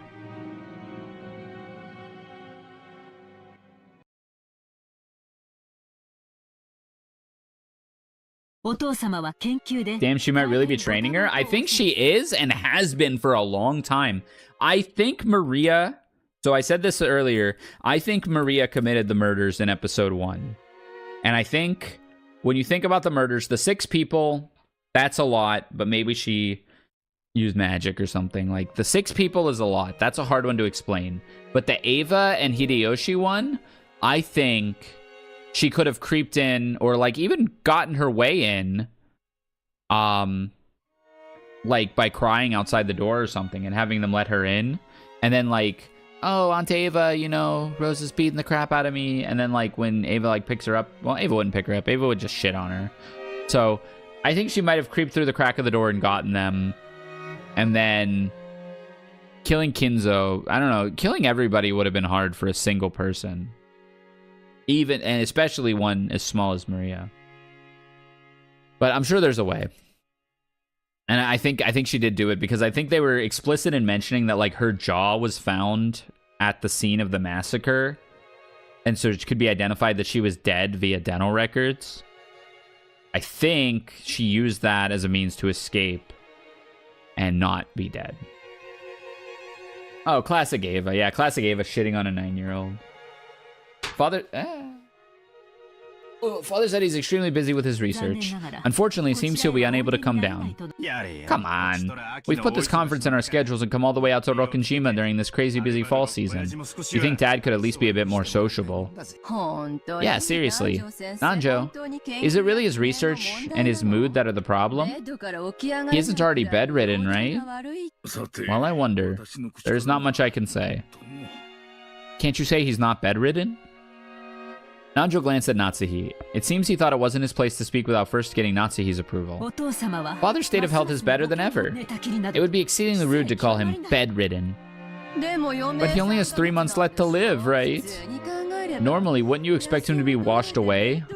Wasted away. Unable to get out of bed? Isn't that right, Nanjo? For a normal patient, that would probably be the case. But Kinzo has extraordinary willpower. Oops. Perhaps that willpower has frightened even the Reaper away. Well, if he's that energetic, then I guess we'll have a little to worry about for the near future, right? Though, if he's got that much spunk, I wish he'd at least come to greet us. The whole point of this family conference was to come and see Dad's face. I'm not even sure why we came now. Don't say that. If we were here, you'd complain the whole time about being unable to relax. Shouldn't we celebrate the fact that all of us siblings have gathered this year to spend some time alone? We didn't get to see him in last year's conference either, right? Can't you understand why his blood children might want to see him after 2 years? Oh, so it's been quite a while. Well, is that a lie? That's a lie, right? Ava was here this summer with Hideyoshi. We didn't get to see him in last year's. Can you understand why his blood children might want to see him after 2 years? Maybe she's just talking about everybody, but she saw him in the last 2 years. She saw him during the summer. If this were anything, maybe she's trying to hide that she was trying to get money or whatever. If there's anything you'd like to say in greeting, I will tell him for you. Or Ava, is there something you'd like to discuss with him beyond merely greeting him? No? Come on, what are you talking about now? Give it a rest, Ava. Nazi, forgive us. Ava's just worried about Father's condition. As his daughter, please try to understand how she feels. Indeed. Look how quickly you've grown to respect Father, now that you know how much longer he has to live. Yes, naruhodo. I do believe I understand why you want to see him so much. What are you trying to say? Quit it, Aniki. Why don't we pray that his mood will improve by dinner? Anyway, we've only just arrived. For now, we're only here for a casual greeting. And we could even hold the family conference without Dad. In fact, there's a few things we siblings shouldn't bring him in on until we've a unified opinion. Who can give a TLDR on what's happened so far? Holy crap, there's so much that has happened. But I can give a TLDR. TLDR. These 4 are siblings that are the children of this guy. He has a vast fortune and is about to die. These 4 want to fight. Oh, have you seen Knives Out? Have you seen the movie Knives Out with Daniel Craig and Chris Evans and... Yeah, okay, it's Knives Out where... Oh, yeah, it's Knives Out. He has the fortune. They're all fighting over it. This is the children of the children and the spouses. I'm an NL fan. I can't watch without having seen Knives Out. So true. Now, this guy is in love with a supposed witch named Beatrice, who apparently gave him his fortune in his youth. So, she's a witch, and I'm putting witch in quotes, because it's not quite confirmed whether or not she actually exists and is a witch. But he's obsessed with her, and she apparently gave him his fortune. These 4 are fighting over that fortune for when he dies. And in the midst of all that, she sends a message to the mansion and says, I will be taking back the fortune that I lend to the Ushiromiya family. And then they all slowly start dying. It looks like the witch is the one killing them. And then they all die. That was episode 1. Episode 2 starts from the beginning again. Because there's a post-credits in episode 1 where Beatrice and... Yeah, that was episode 1. So Beatrice and Battler. Battler is kind of like the protagonist. He's the point of view character for episode 1 for most of it. Beatrice and Battler are talking in the afterlife, because everybody died, remember? They're talking in the afterlife about what happened. And Beatrice says, see, look at my awesome power. Look what I was able to do. And he goes, I don't believe it. There's no such thing as witches, as bullshit. And everyone else is like, Battler, please, you have to believe in the witch so we can go to heaven. Or they call it the Golden Land. You have to believe in the witch so we can go to the Golden Land. Please, just believe in the witch. And he's like, no. And then they all start melting into piles of blood. And then the witch is like, all right, bet. I'm going to prove to you that I am all powerful. And then she, like, resets the timeline. And now they're living through it again. My hypothesis is Battler has knowledge of the first timeline. And the witch, so they're in a battle where the witch is trying to prove to Battler that she is a witch. And that he will admit that she is a witch. And Battler is fighting that Beatrice will give up before he does that. Now, I don't know what the point is. I don't know what the point is of all this. And I imagine that will reveal itself soon. But yeah, now we are in the second timeline where we learned a little bit more about some of the other characters, particularly like the house servants and some of the people who like reside in the house. We learned a little bit more about them, and now the events are overlapping the first and second episode, so there'll be differences in what happened. I think that's a pretty good explanation to the events thus far. I also have the entire thing on my YouTube if you ever would want to watch the playthrough. In fact, there's a few things siblings shouldn't until we form a unifying opinion. Isn't that right, Hideyoshi? Yeah, just as Rudolph says. This is the only time of year we can all meet in person. We gotta take a valuable time seriously and be frank with each other. Even though the tea hadn't yet arrived, they were very determined. But before that, perhaps we can spare the time to enjoy some black tea at our leisure. That's a way better summary than I would have managed. Surrounded by the wonderful furnishing of the parlor. Kairi's words seemed to contain a subtle admonition directed at everyone gathered there. They all understood, and as they cleared their throats and straightened their neckties, the atmosphere in the room returned to normal for a time.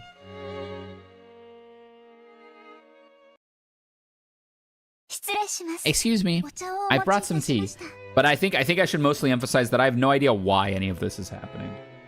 Hey, Shannon! You just keep getting prettier and prettier. Shannon entered the parlor, pushing the serving cart. Everyone decided to relax and enjoy some black tea for the time being. A wonderful aroma began to spread throughout the room. And as everyone could see, the strained atmosphere from before Shannon's arrival seemed like a lie. Of course, Shannon, who was setting out the tea, probably didn't even notice. Kairi seemed to laugh faintly at how adult everyone was suddenly acting. Rudolph didn't like it when Kairi took the initiative and spoke at the family conference. It was his worthless male pride. He probably didn't want to look like a weak man who took advice from his wife. She understood that and did her best to refrain from saying any more than was necessary. This is also set in the 80s. So she separated herself from the circle of siblings who only superficially appeared to be enjoying some time together alone, and casually drank tea near the window. Ara, Rosa. I thought you siblings were enjoying some alone time. You must be joking. Sorry. Don't take that the wrong... So racist and misogyny? Yeah, there's quite a bit of that. I'm just a little exasperated by my husband. Apparently, Rosa hadn't been able to keep up with that on-the-surface friendliness. They'd come here to fight bloodily and dirtily, each trying to grab a part of the inheritance for themselves. She probably didn't like suddenly pretending that they were all chummy. Or maybe she was still too immature for that. Looks like the wind started blowing hard out there. The plants are all shaking so much. The typhoon's probably getting pretty close already. I wonder if we'll see a lot of rain tonight. Maria really has grown a lot this past year. Does it look that way? She still can't even fold her own clothing yet. No, it's true. Because she has such an affectionate mother. It's because she has such an affectionate mother. Is that scathing sarcasm? She'll grow into a girl with a rich heart. Rosa fell silent. Maybe she was unsure as to what Kairi meant by that. Will she remember this time? I'm a failure as a mother. Children don't get to choose their parents. That poor girl. Doesn't that go both ways? A parent can't choose what kind of child they have either. What's she getting at? Rosa bit her lower lip. This isn't a matter of assigning blame. It isn't enough that you take your time and watch over her as she grows, conscious of the fact that you'll be living together. You spend every day with Maria, so you probably don't notice the small changes. But the rest of us, who haven't seen her for a year, can see clearly how much she's grown. You really mean that. Thank you very much. Then if you'll excuse me, is there anything you desire? Please call for it at any time. Shannon bowed politely and left the room.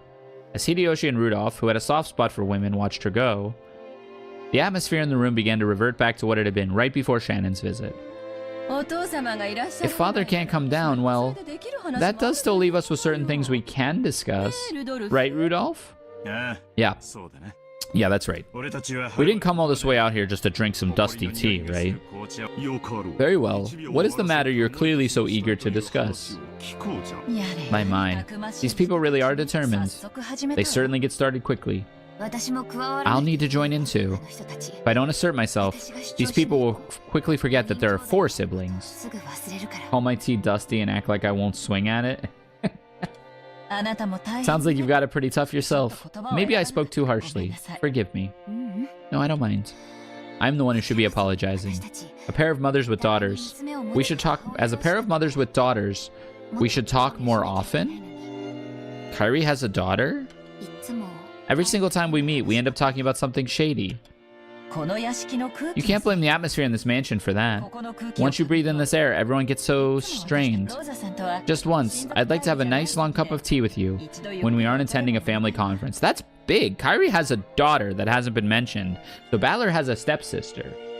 There's a wonderful coffee shop in Ginza that has a favorite... Well, maybe not a stepsister, because it could be Kairi's with not Rudolph, right? Well, no, I guess that would be a stepsister. If it was Kairi and Rudolph's kid, it would be a half-sister. Kairi's daughter Angie was mentioned at the very beginning of episode 1. Oh, okay. Please let me invite you sometime soon. Thank you, Kairi. That sounds great. She was the only one who was sick, so she didn't attend the conference. Oh, I forgot about that. Okay, so normally she comes to the conference. Oh no, the sky's gotten dark pretty fast. It can almost believe the people in this room made the weather worse. There's already thunder. Oh? Was that one there? Huh? There really were small splashes of rain on the glass of the parlor window. The weather seemed to have worsened faster than expected. Did they say if this Angie was just Kairi and another man's, or was it Kairi and Rudolph's? Just then, a silent thunderbolt struck inside Rosa's head, and she remembered that her beloved child was out in the rose garden. Also worth mentioning, why did nobody ask where she was? A normal girl would try to go inside if the weather got... It's Kairi and Rudolph's? Oh, okay. So it is an Ushiramiya.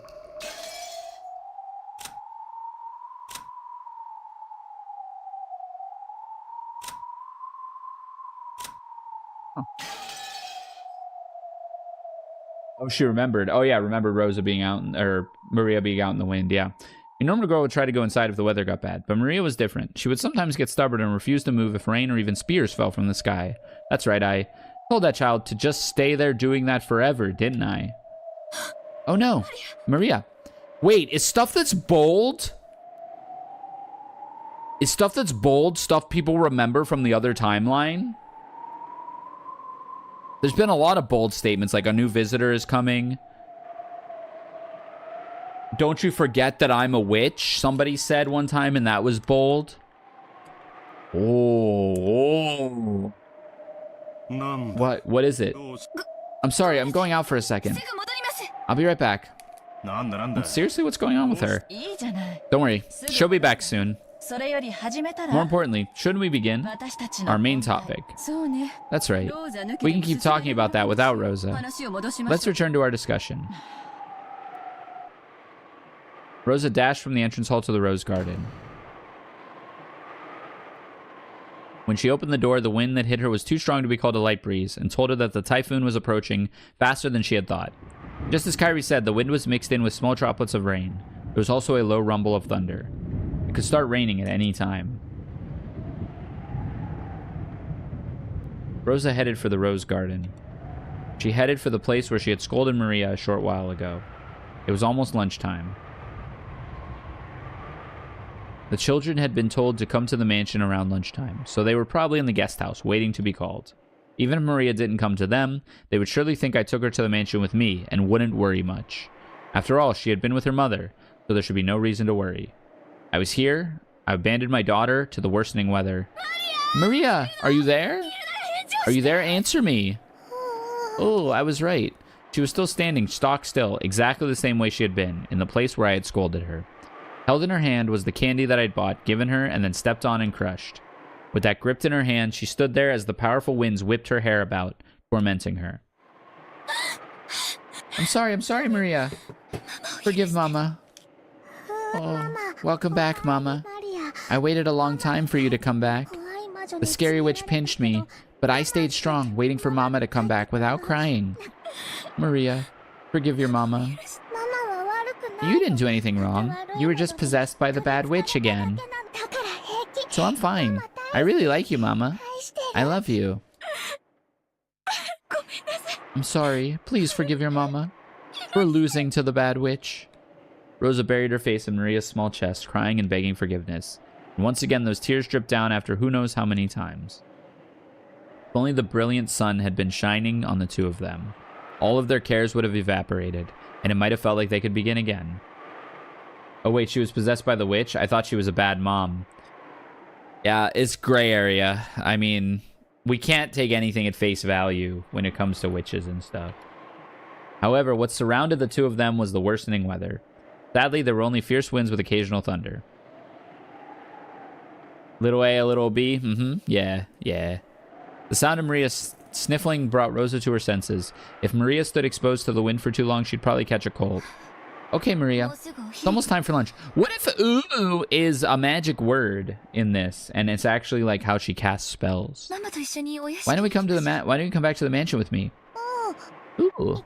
Won't go. Why not? Rosa thought she'd already received Maria's forgiveness, so she hadn't imagined Maria would refuse. But that expression on Maria's face didn't look like that of a child resisting her mother. So Rosa couldn't understand why Maria wanted to stand still, pointlessly, as the weather grew even worse. Maria answered that question.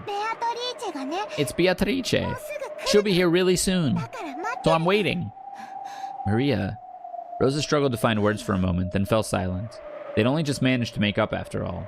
So she chose her words carefully, trying to get Maria to come with her to the mansion without denying the witch outright. Beatrice is coming? Ooh, really? Then instead of waiting here, why don't we wait in the mansion? If you stay in this wind too long, you'll catch a cold. She'll come. Beatrice will come. And when she does, I'll give her candy. We'll do trick or treat. I'll give her a jack-o'-lantern marshmallow and say, Happy Halloween! Maria pulled yet another sweet out of her handbag, moaning a woo. Rosa was bewildered and didn't know what to do as Maria started being difficult again. At that time, there was a sudden blast of thunder. It was probably a sign that this island had been sealed off by the storm, detached from common sense and reality. So after this moment, all common sense would probably cease to apply. The wind blew even stronger, and amidst the blizzard of scattered rose petals, a figure appeared, leaving Rosa unable to imagine that this was a scene from reality. It was probably, no, definitely fantastical. After all, that shadow of a person was... Okage business, Beatrice?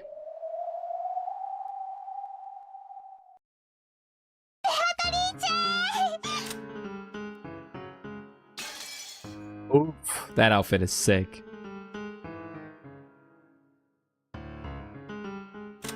Yeah, she got it on. Beatrice! Maria dashed over to the shadow. Normally, Rosa would scold her daughter if she dashed over to someone whom she hadn't seen before and didn't know.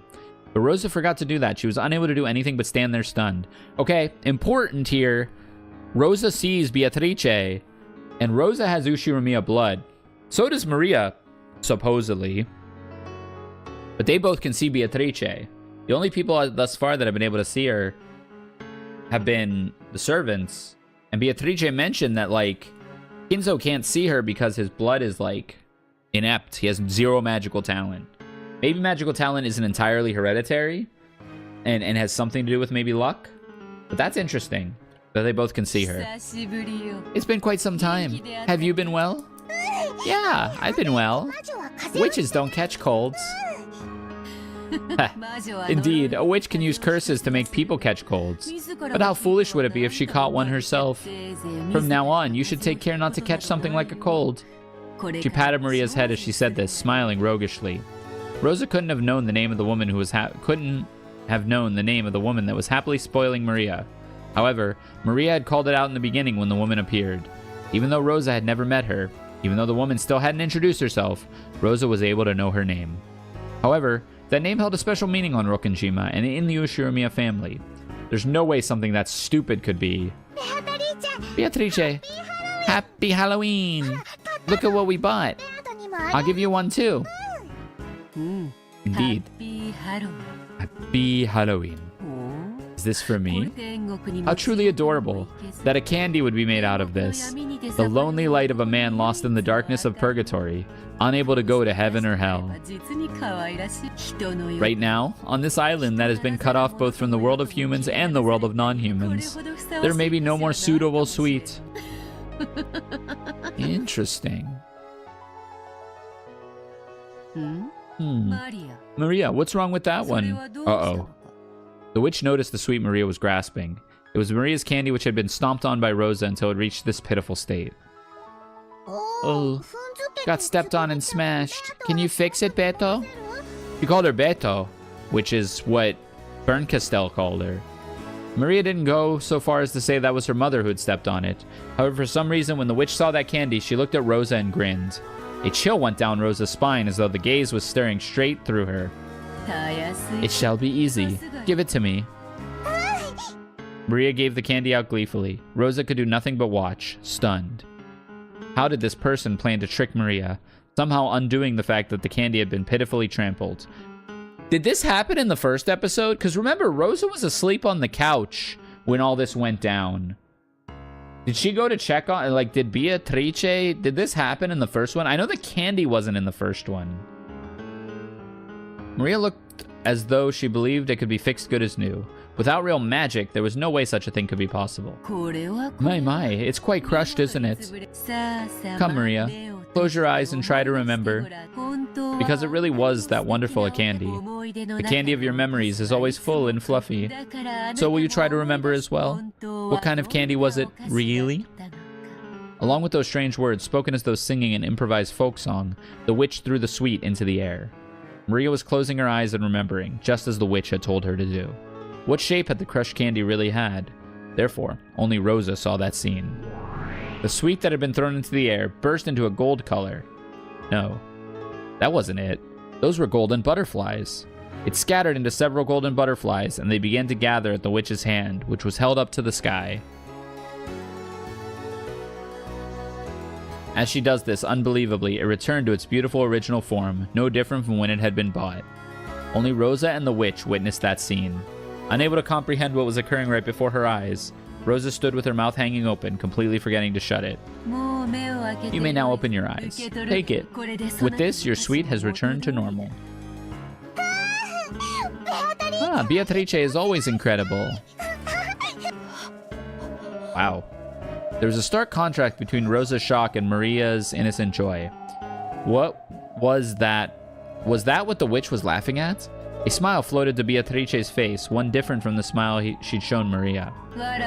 Does my face seem familiar? If you stare so fixatedly, you might burn a hole through it. We have said that Rosa looks like Beatrice a little bit.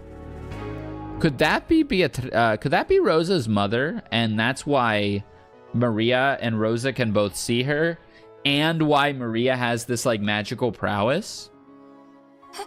I'm sorry. Those words triggered something very clearly in Rosa's mind. Rosa knew this face. She knew it from the portrait of the witch. But no, wait. Could this mystery woman really be? Maria, I'll give you this in exchange for the sweet you gave me. The letter. A letter? The witch pulled a Western envelope from her pocket and gave it to Maria. However, when Maria was made to open it, the witch stopped her. Ah, they're not showing her hands.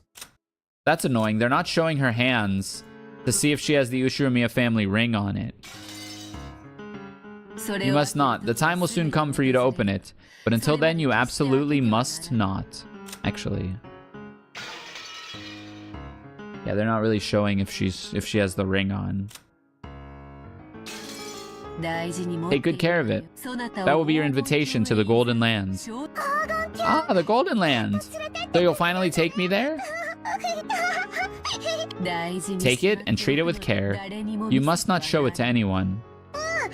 Oh, I'll keep that promise. You've always got to keep promises with witches.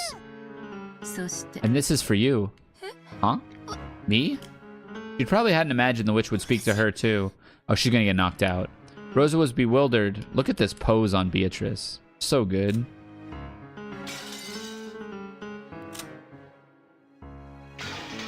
Rosa was bewildered by the second Western envelope, which was thrust before her. Oh, another envelope. She'd seen this type of envelope before. There could be no mistake. It was one of Kinzo's special envelopes used when he wrote with his own hands, bearing the Ushiromiya family crest. It was sealed with red sealing wax. And furthermore, it had marked that seemed to have been made by the head family's ring. In other words, even without asking what was inside this letter, Rosa knew that this woman, whom Maria called Beatrice, was trusted enough to be placed in charge of a personal letter of the current Ushiromiya head. It could have been any of the 4 siblings. However, the fact that I have met you here probably means that you were chosen by Kinzo's roulette. So take it. Then read its contents aloud while seated at the dinner table, when all of the siblings are gathered. What did you say? Rosa looked back and forth several times between the witch's face and the envelope that had been handed to her. Today was the family conference, and the biggest object of discussion would be the inheritance problem. Though she had joined together with Ava and Rudolph. They planned on to force a certain condition on Kraus to try and extort several hundred million in cash. It was as if the witch could see through all of that. What does she intend to announce when all of us are gathered? And with a personal envelope that no one but Ushiromiya head could use. Maria, the weather's getting worse. Return to the guest house and wait for lunchtime. And Rosa, we will meet again later. Allow me to introduce myself again at that time. The witch turned her back to her, laughing. Then, she began to head towards the mansion with an air of composure. Maria energetically called out and watched her go, then began to dash toward the guest house, leaving Rosa behind, as though she wanted to inform the other cousins of her fortunate meeting with the witch as soon as she could. At last, Rosa was left alone in the rose garden as the winds grew stronger, unable to do anything but pray that what had happened was just a daydream. What does it mean?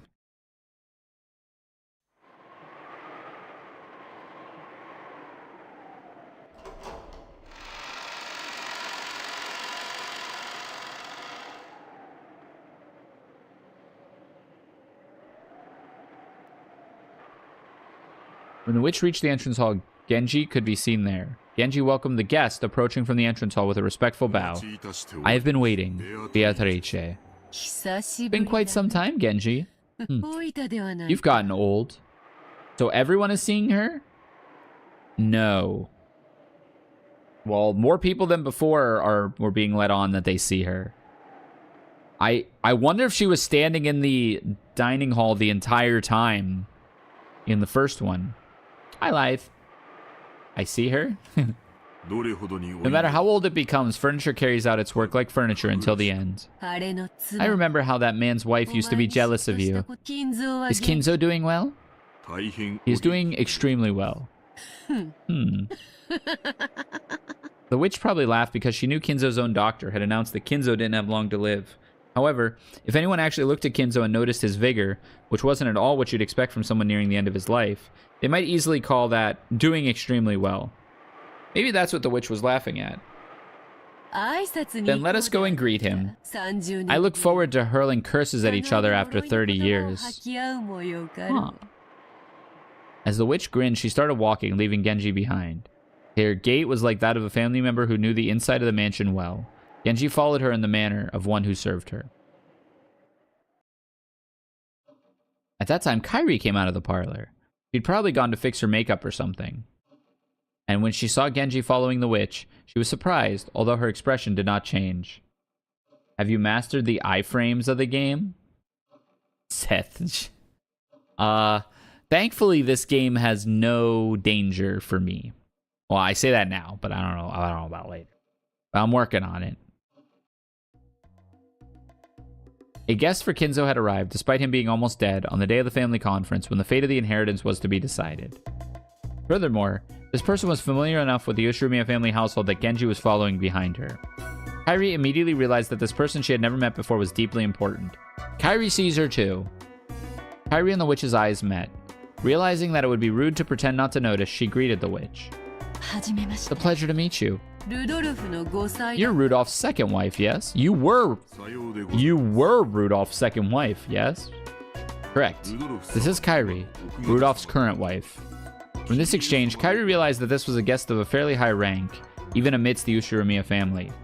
And the fact that this was a guest on that level, coupled with her resemblance to the portrait in the entrance hall, made Kairi's eyes instantly open wide. Danger.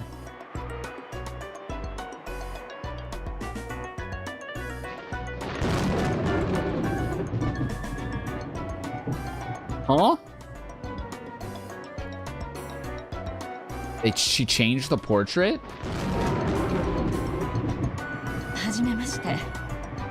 Pleased to meet you. I'm Kairi. I wonder if this is our first meeting. If we have met before, I apologize for forgetting your name. So you intend to force me to state my name, even though you already have a vague idea of the answer? Kairi thought she'd give a sociable and humble greeting. Her expression grew slightly cloudy at that openly oppressive response. At any rate, this didn't seem to be a person she could grow to like. Does she change the timeline to be head of the family? I don't think so. She was head of the family technically in the first one. Yeah, Kairi be like, huh? But if Kairi's guesses were correct, this witch probably held a vital key to what her own husband was most interested in. Something that couldn't help but influence tonight's family conference. So without shooting back a retort, Kairi silently watched her go up the stairs to the second floor, with Genji following behind. Now, did Kairi tell Rudolph about this? And that's why Rudolph wanted to talk to Battler and Kairi alone later that night, and why Rudolph said he might not survive the night?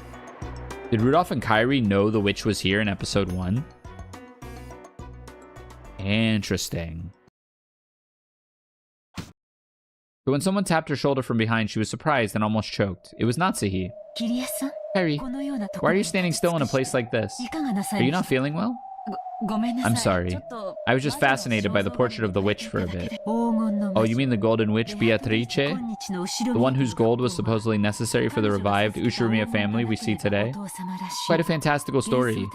Just what one might expect from father. Natsuhi spoke in a perfectly ordinary way. With this sort of comment, you'd expect from someone convinced that the thought of a witch existing was ridiculous. No more than another of Kinzo's ramblings. However, for some reason, that point of view didn't seem quite right to Kairi now. Just a moment ago, she herself had seen the Golden Witch come in from the entrance hall and climb up the stairs. So Natsuhi's word made it feel as though someone was trying to deny the existence of that person, or else make it seem like she was never there to begin with. I'm sorry. Maybe I'm getting a bit of a headache. I think I'll rest for a little while. Oh, is that so? Then I have some good headache medicine. I'll go get it for you.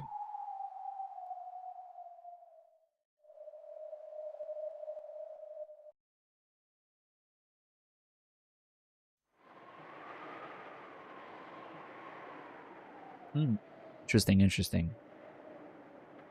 The hallway in front of Kinzo's study was filled with the scent of sweet poison peculiar to that green liqueur. Genji, who was completely used to it, did not grimace, and the Golden Witch didn't grimace either. How long has it been? Has he been in there since he last left? I believe it has already been several years. Is he that desperate to turn me into a bird in a cage? How pitiful. By now, you're the bird in the cage. You're the ghost of this study, are you not? How pitiful is it that he is unable to recognize even that? Until he meets you again, he will probably continue his research, even after literally becoming a ghost. Is it love or madness, or a delusion? And yet, perhaps even those can form a magical power when strong enough. You sad magician. The witch grasped at the doorknob to the study. Ayy. When she did, there was a sound like that of flesh burning and splitting open. It was the sound of that doorknob literally burning the witch's hand. Beatrice. What is it? A ward against magic? Is that person unable to get by without relying on something like this? I have heard that this door would cause you great pain, Beatrice. Shall I open it? No, it's fine. If he wins, I will be a bird in a cage for all eternity. If he loses, only the life of a laughingstock will be left. The life of a pitiful magician who went mad with love and lost everything. Alright, already, Kinzo and even I are nothing more than pieces laid out on a game board. All that is left is for the roulette to decide who wins and who loses. Until this roulette shows its result, There's no need for me and Kinzo to meet again. The witch looked at her hand, which was beginning to heal bit by bit, even though it had been horribly burned. Or perhaps that is why he hasn't lost the ward in there. He has this ward in there in the first place. Yes, perhaps even that is honorable in its own way. By now, everything sits on top of Kinzo's game board. I like it, Kinzo. Allow me to enjoy my game with you. Allow me to enjoy the failure of the final gamble, of the old magician who fell in love with me and threw away his entire life.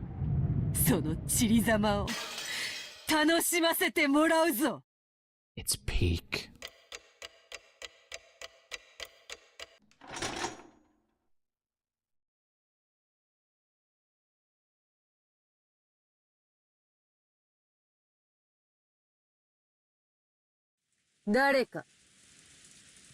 Alright, I am going to stop here.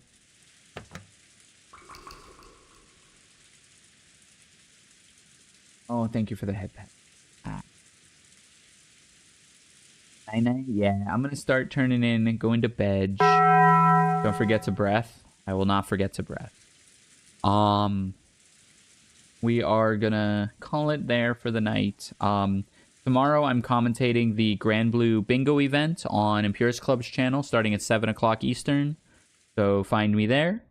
And then Saturday, we will probably be back with more Umineko. What if every time the clock comes up, you play the Taco Bell sound? Her portrait changed in the menu? Did it? Oh, so it did. Mysterious visitor and 19th person who appeared on the day of the family conference. She goes by the... Oh, sorry, you're not seeing this. She goes by the same name as the... She goes by the same name as the Golden Witch who gave the gold to Kinzo. Her reasons for visiting are unknown. She was ushered into the VIP room, which no one has been allowed to use in the past. Also worth noting...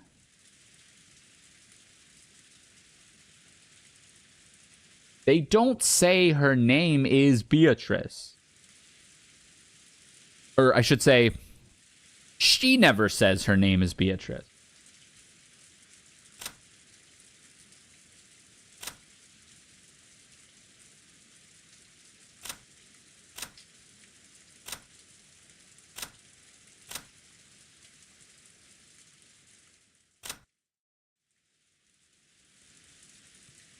That's interesting. Is that a symbol on her leg? Oh, it is.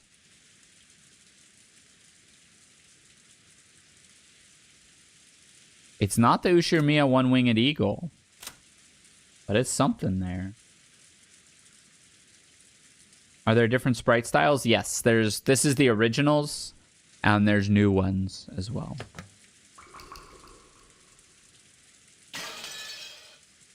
Okay. Interesting. A lot of stuff going on now.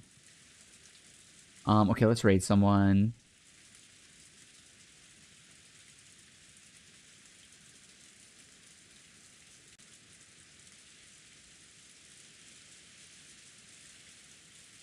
Raid Brave Okami. I have not raided into this channel in a... Stretch and Blanket? Thank you. Yeah, so I'm going to raid out. I'll be back on this channel on Saturday, probably.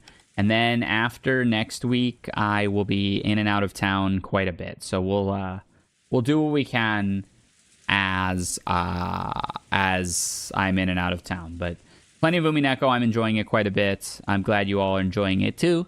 And I love that y'all stop by and listen to me talk and read. So, night-night all. Be good to one another. Make good choices. Stay safe. And I'll catch you next time.